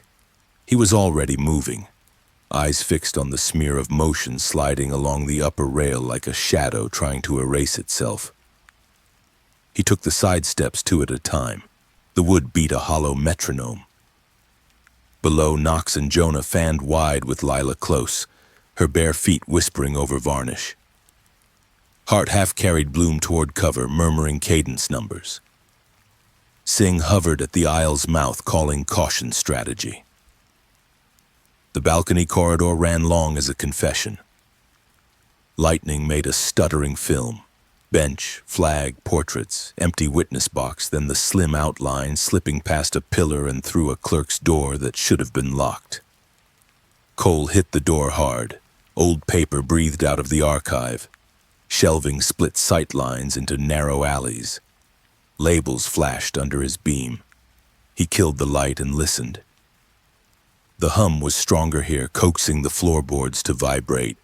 He moved by the way secrets displaced space. A whisper of cloth ahead. Not fear, not haste. Purpose. He turned a corner and found emptiness punctuated by a single silver thread snagged on a splinter. It winked like a dare. Footsteps behind, Voss, steady as a verdict. Talk. 2 steps ahead. Knows the maze, Cole said. Or built it, Voss answered. They cut through reference alcoves where ledgers slept under glass. Far below, the bench machine murmured to nobody and everybody. Knox's voice drifted from the stairwell, narrating data to keep brave. Secondary signal spiking, triangulating to the judge's chambers. They're looping us, Cole said. Drive us up while hands reach down. Agreement made a sound in Voss's throat. They burst into a service hall that bisected the courthouse. A wet footprint angled toward Helena's chambers. Cole ran. The door stood ajar. Habit kept his shoulder from the jam. He slipped sideways, senses open. Citrus oil, stale electronics. A clean desk, her father's portrait patient. The rug had shifted a hand's width. The corner was darker than corners should be. Come out, he said without raising his voice. Breath answered, then a clear, unhurried voice. The gears were never downstairs. Lila stepped from the paneling, bare feet dry, a ribbon of silver at her wrist, eyes unstartled, acceptance, not defiance. Voss paused in the doorway, gun low but ready. Knox and Jonah arrived with the ledger.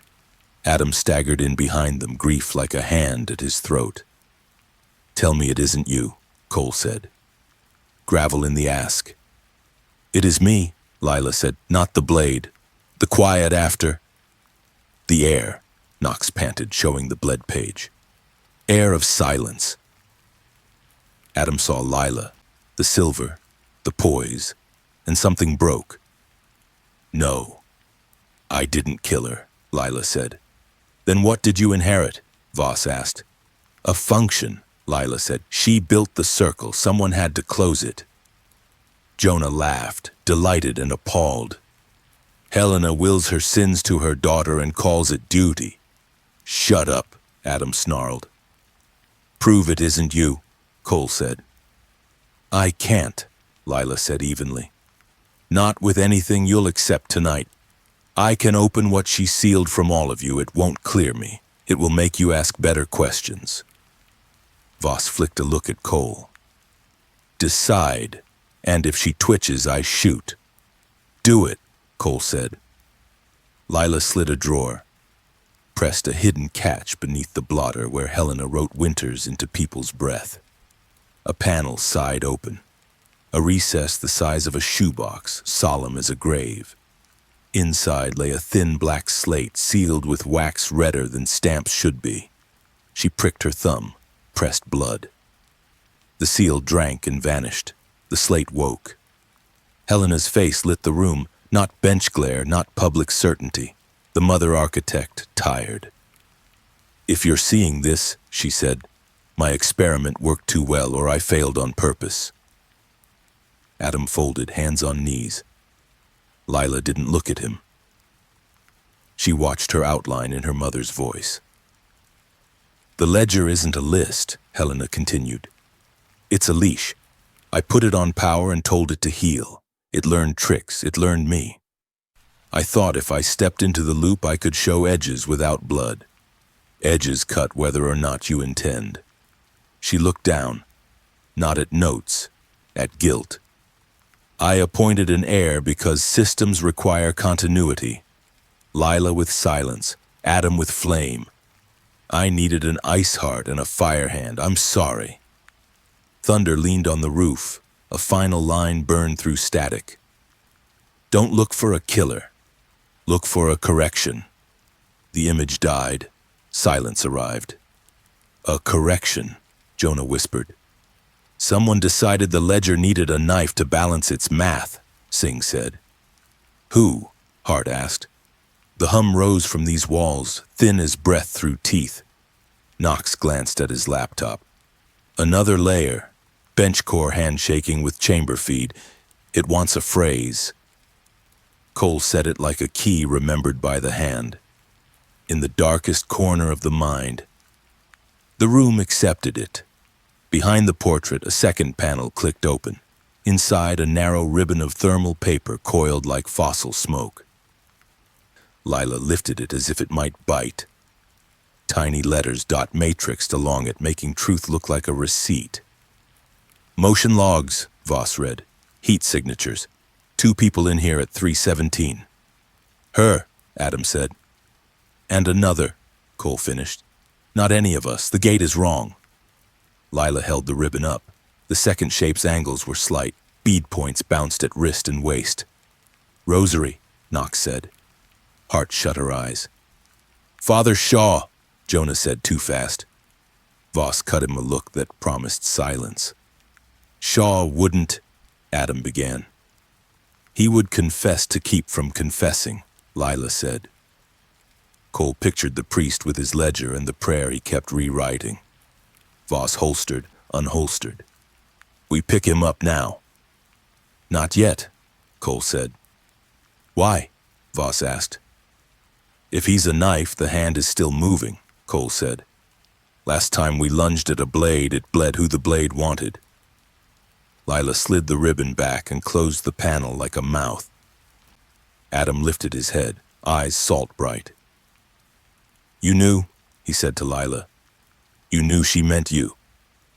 "I stood next to you," Lila said, "and kept standing." Lightning spined the room. Hart hauled Bloom upright. He swayed but stood. Knox's screen blinked. "Failsafe. If we attempt arrest protocol in here, it purges whatever fragments we don't have." "So not here," Voss said. "Not yet," Cole corrected. "We stage a sermon," Jonah said. Cole looked at him. "Explain." "Shaw performs performances," Jonah said. "We don't drag him to law. We invite him to liturgy." "A public memorial," Lila said quietly. "For Helena." Hart flinched. "Weaponizing grief is what grief was built for," Jonah said. "If he shows, I'll kill him," Adam said. "No," Voss said. "We need him alive. We need the hand." "We'll give the city a chance to mourn the judge it thought it knew," Cole said, "and watch who steps into the light to harvest mourning." Lila nodded once. The hum softened. Knox stitched invites with code that borrowed official channels. Singh called a judge he still trusted. Hart drafted statements that said exactly what was necessary. Voss documented ribbon, recess, slate. Cole stood in Helena's doorway and tried to remember believing law lived in benches. The wind pried at the balcony and failed. The portrait stared where portraits always stare. "If he runs," he asked, Then we learn how fast prayers sprint, Lila said, and who opens the door ahead of him. Adam heard correction and didn't know whether he loved or hated the woman who made a city into a ledger. Tomorrow, Cole said. The building creaked. The storm lowered its voice. They left one by one, carrying boxes and intentions past pews that remembered verdicts and windows that watched people break without sound. The shepherd downstairs waited with wrists bound. The machine under the bench hummed its catechism. Somewhere on Third, a bell not on any schedule rang once as if a finger tested its weight. Shaw looked up from an open ledger, from a line he had been erasing and rewriting. His hand shook, though no wind had found him. Night made a small space for morning, then changed its mind. The courthouse exhaled and kept its corners. They walked into rain that had learned patience. The city folded around them like a jury leaning in. Tomorrow waited, sharpening itself. The air of silence walked at the center and said nothing at all. Behind them, lights dimmed, then steadied, as if the courthouse rehearsed breathing for an audience it could not see. Cole touched the pocket with the pale hair he had taken hours earlier and felt its question warm against his palm. Correction or killer? Tomorrow would choose. Tonight, every corner memorized their names and kept the hum patient inside. Shadows at the altar. The storm had washed itself into exhaustion by dawn. What remained was a gray sky, heavy as an unfinished sentence draped across the city. The memorial had been arranged in haste, yet the courthouse steps filled with faces, judges in their robes, officers in polished boots, ordinary citizens clutching flowers and candles. Helena Pike, the judge who had held the city in balance, was gone. The city needed a ritual to believe in. Cole stood at the top of the stairs, coat collar turned up against the chill. To his left, Voss scanned the crowd, hand never far from her sidearm. To his right, Knox adjusted a small transmitter, eyes darting nervously at the hidden lenses they'd planted around the square. Lila stood a step behind, dressed in black, face composed into something colder than grief. Adam hovered near her, fire simmering in his eyes. The shepherd knelt in chains inside the courthouse behind them, guarded by Singh and Bloom. But today the real prey was expected to show himself. A bell rang, not church but municipal, marking noon. The crowd hushed. Hart stepped forward with a folded paper, her voice trembling but steady as she began to speak of Helena's service, her legacy, her flaws made holy by absence. Words swelled and broke, and for a moment even Cole believed the city could heal. Then, movement at the edge of the crowd. A man in clerical black-white collar, stark against the gray, his hair silvered at the temples, rosary beads wound around his wrist. Father Shaw walked through the mourners as though the earth itself opened a path. Adam stiffened. "It's him!" he hissed. Voss's jaw tightened. "Not yet. Let him hang himself first." Shaw reached the steps, his presence commanding in its simplicity. He raised his hands and the murmur fell silent. Shaw, gentle, resonant. "Brothers and sisters, we gather to mourn a judge who gave her life to the law. But law, like faith, cannot bind evil forever. Some corners remain dark. Some truths refuse to kneel." Cole's eyes narrowed. Every syllable was calculated, heavy with double meaning. Shaw, continuing. "I served Helena as confessor, as counsel. I know she feared what her own creation had become. I told her, when you build a machine to measure guilt, it will learn to crave it. And when it craves, it will demand sacrifice." The crowd shifted uneasily. Knox tapped frantically at his device, audio capturing every word. Voss kept her gaze fixed on Shaw's hands, finger brushing her trigger guard. Shaw's eyes scanned the steps, pausing on Lila. A faint smile ghosted across his lips. Shaw. And so, an heir was chosen. Silence, to balance noise. But silence alone cannot hold the blade. Someone must wield it. Adam snarled, moving, but Cole's arm shot out, blocking him. Cole, low, hard. Not yet. Shaw spread his arms wide like a priest at mass. Shaw, today we do not simply mourn. We must correct. A city that forgets its ledger invites ruin.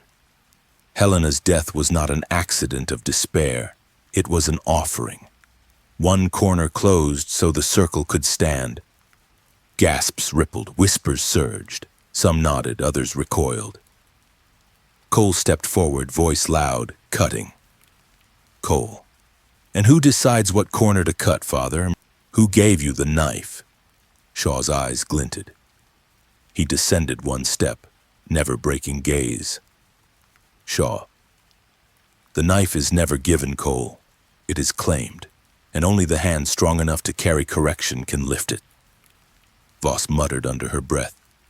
He's confessing without confessing. Knox panicked whisper. He's turning the crowd. He's shifting guilt into theology. If they believe him, we lose control. Shaw's voice rose. Shaw, look around you. Who here is without shadow? Who here has not lied, betrayed, sinned in silence? The system counts your guilt like beads on this rosary. Each drop of blood, each secret recorded. The shepherd merely carries what you gave freely. He lifted the rosary high. The crowd stirred, unsettled, as though drawn into liturgy. Cole felt the moment tipping, balance cracking. He glanced at Lila. She hadn't moved. Her face was unreadable, but her hands were clenched at her sides. Cole raised his voice, booming over Shaw's sermon. Cole, then tell them whose blood was spilled for correction. Tell them who slit Helena's life open. A hush. All eyes turned to Shaw. For the first time, his smile faltered. Shaw, calm but thinner now. Helena offered herself, Adam screaming. Liar! He lunged forward, shoving past Cole, fists shaking. Voss grabbed him, restraining him with brute force, but his cries tore through the silence. Adam, shaking, voice raw. She would never choose you. You murdered her. Shaw's mask cracked. His voice rose, sharper, defensive. Shaw. She was weak. She faltered. She built the circle but could not close it. I did what was required. Gasps ripped through the crowd. The slip was out, too sharp to take back. Cole pounced, voice cold as steel. Cole. There it is. His correction, his knife. He killed her. The crowd surged with murmurs, some horrified, some believing. Cameras flashed, Knox's transmitter blinking green. Voss leveled her weapon, voice hard. Voss, Father Shaw, you are under arrest for the murder of Judge Helena Pike and conspiracy with the Circle. Shaw didn't flinch. He looked at the rosary, then back at Lila as though passing something unseen. His voice was soft now, almost tender. Shaw, the circle never ends. The air carries it forward. Silence will decide what law cannot. And with that he moved, fast, desperate, hand diving into his robe. Voss fired. The sound cracked the air, echoing off stone and sky. Shaw staggered back, beads spilling across the steps like shattered prayers. The crowd screamed.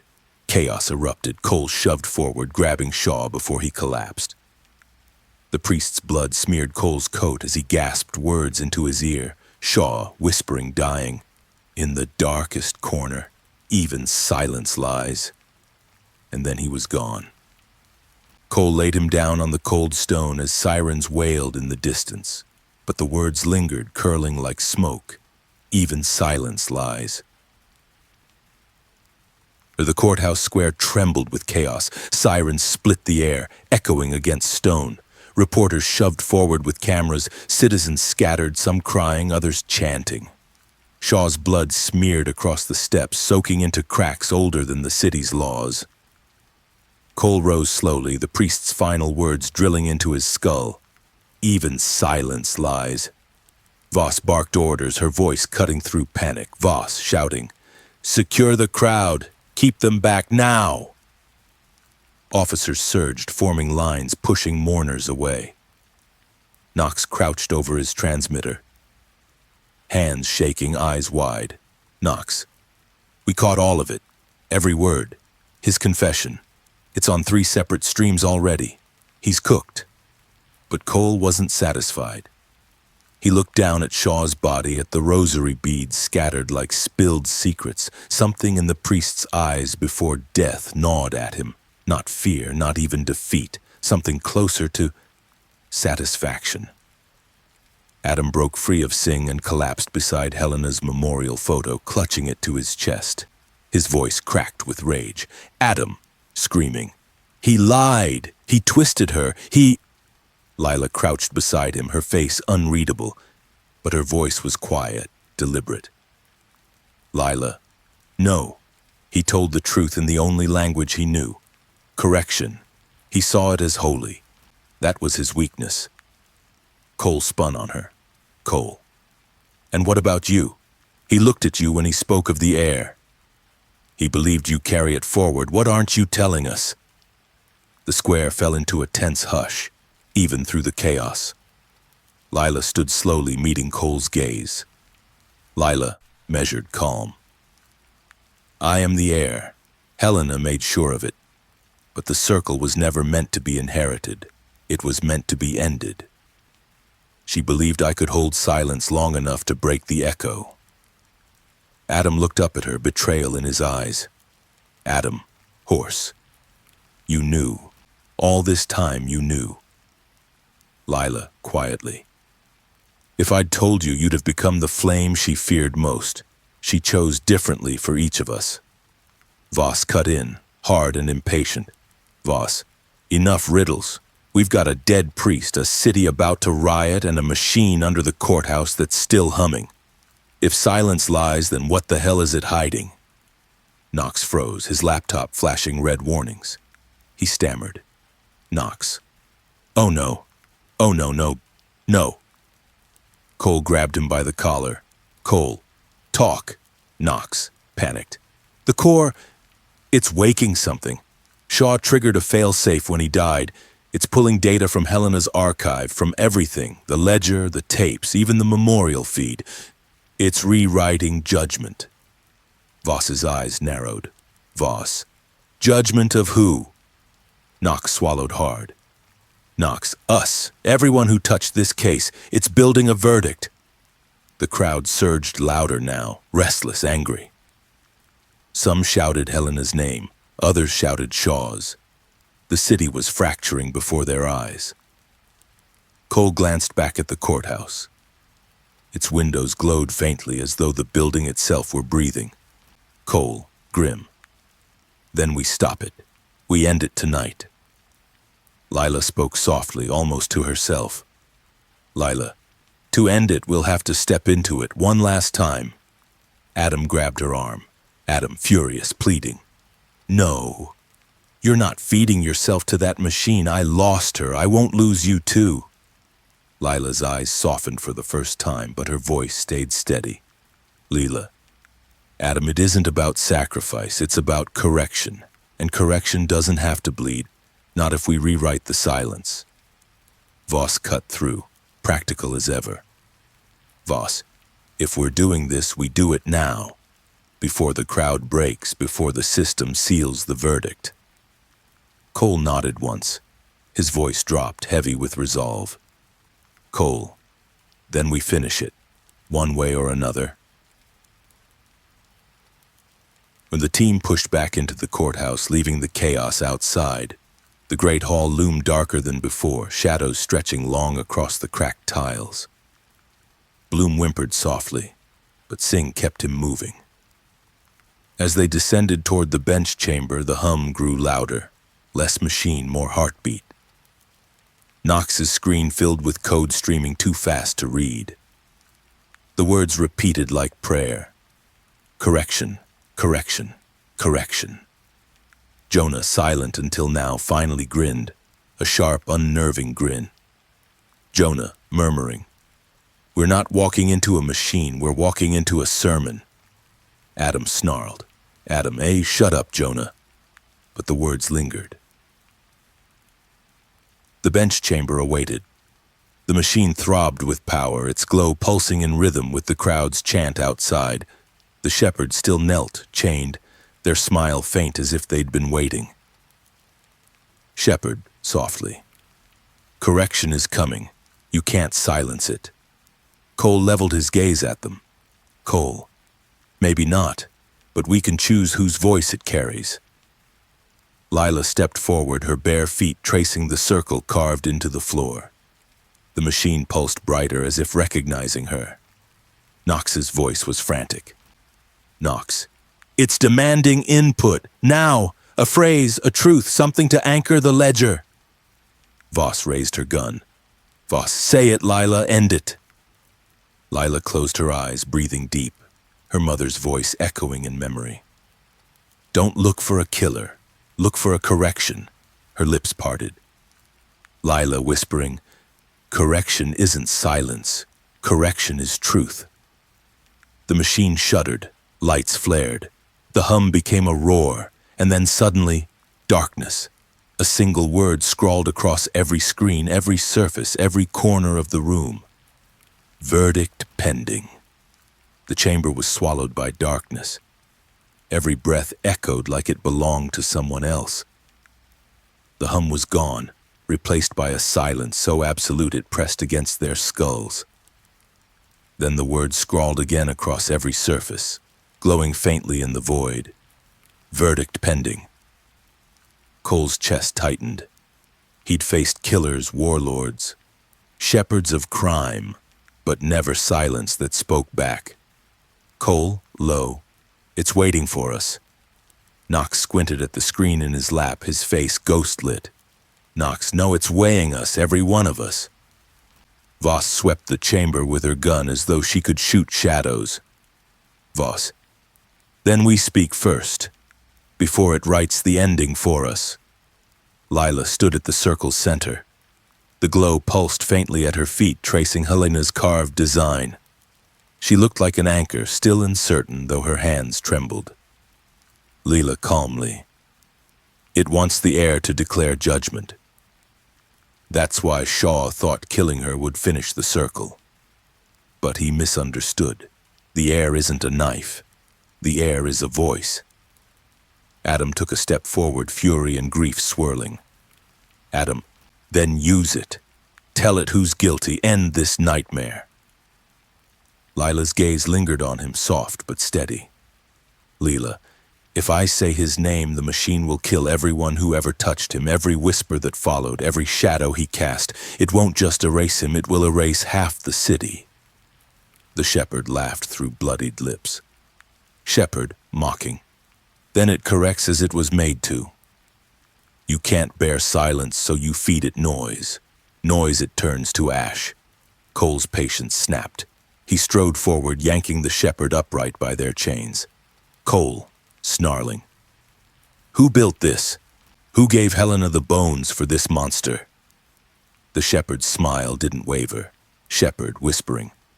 You already know. Power doesn't invent its chains. It polishes them. Voss cursed under her breath. Voss, he's useless. Kill him and be done. But Knox's screen lit violently, alarms shrieking. Knox yelling, if we kill him now, the system will lock. He's the tether, it's reading his blood as consent. The chamber throbbed. The words shifted. Submit verdict.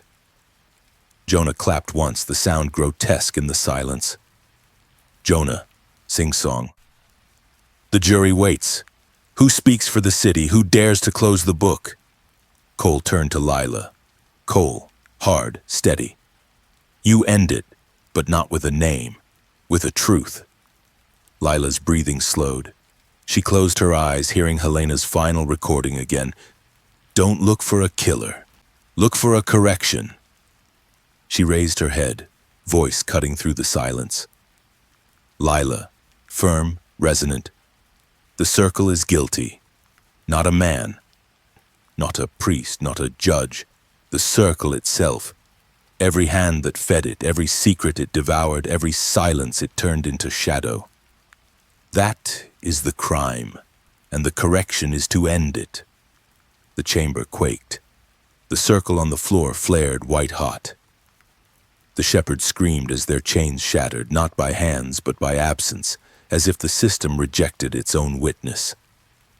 Knox's laptop exploded with code. Knox, shouting, "It's collapsing the archive, purging everything, every record, every blackmail string. It's deleting itself." Voss shielded her eyes as light flooded the room. Voss, "Lila, what did you do?" Lila, calm, unwavering. "I gave it what my mother never could, closure." The words on the walls flickered, then burned into a single final sentence. Verdict. Correction complete. And then the glow died. The hum stopped. For the first time in decades, the courthouse was silent. Hours later, dawn stretched across the city, soft and reluctant. The square outside was empty now, flowers crushed underfoot, candles snuffed by rain. Inside the courthouse, the group lingered in the hall where it had all begun. The shepherd was gone. Whether erased by the machine or consumed by their own lies, no one knew. Voss leaned against a pillar, exhausted but sharp. Voss, "So, no circle, no ledger, just ghosts. You think that's enough to hold the city together?" Cole lit a cigarette, though smoke wasn't allowed here anymore. His voice was rough. "Cole, cities don't stay together. They fracture, heal, fracture again. We just stopped the bleeding long enough to call it peace." Knox stared at his dead laptop as though willing it back to life. "Knox, do you understand what we lost? Every crime, every thread. We could have remade justice." Lila stepped past him, her bare feet whispering across the marble. She paused at the doors, her voice steady. "Lila, justice isn't made by machines. It's made by choices, and choices always lie in silence until we speak them." Adam followed her, though the space between them was thick with things unsaid. Voss glanced at Cole. "Voss, you trust her?" Cole exhaled smoke, eyes following the air of silence as she vanished into the morning. Cole, quietly, "Doesn't matter if I do. The city will." He flicked ash onto the floor, watching it scatter like verdicts carried by wind. Outside, the storm had broken. The city stood quieter than it had in years, as if testing the weight of its new silence. In a narrow alley 2 blocks away, a street preacher knelt, fingers brushing a rosary bead Shaw had dropped. He whispered words no one could hear, his lips curling into a smile. Correction had ended. But in the darkest corner of the mind, silence was already learning how to lie again. Father Shaw's lies may have been silenced, but in the darkest corners of the mind, silence itself still hides secrets. If you enjoyed this thriller, subscribe now for more suspense, crime, and mystery every week. And don't forget to share your thoughts in the comments.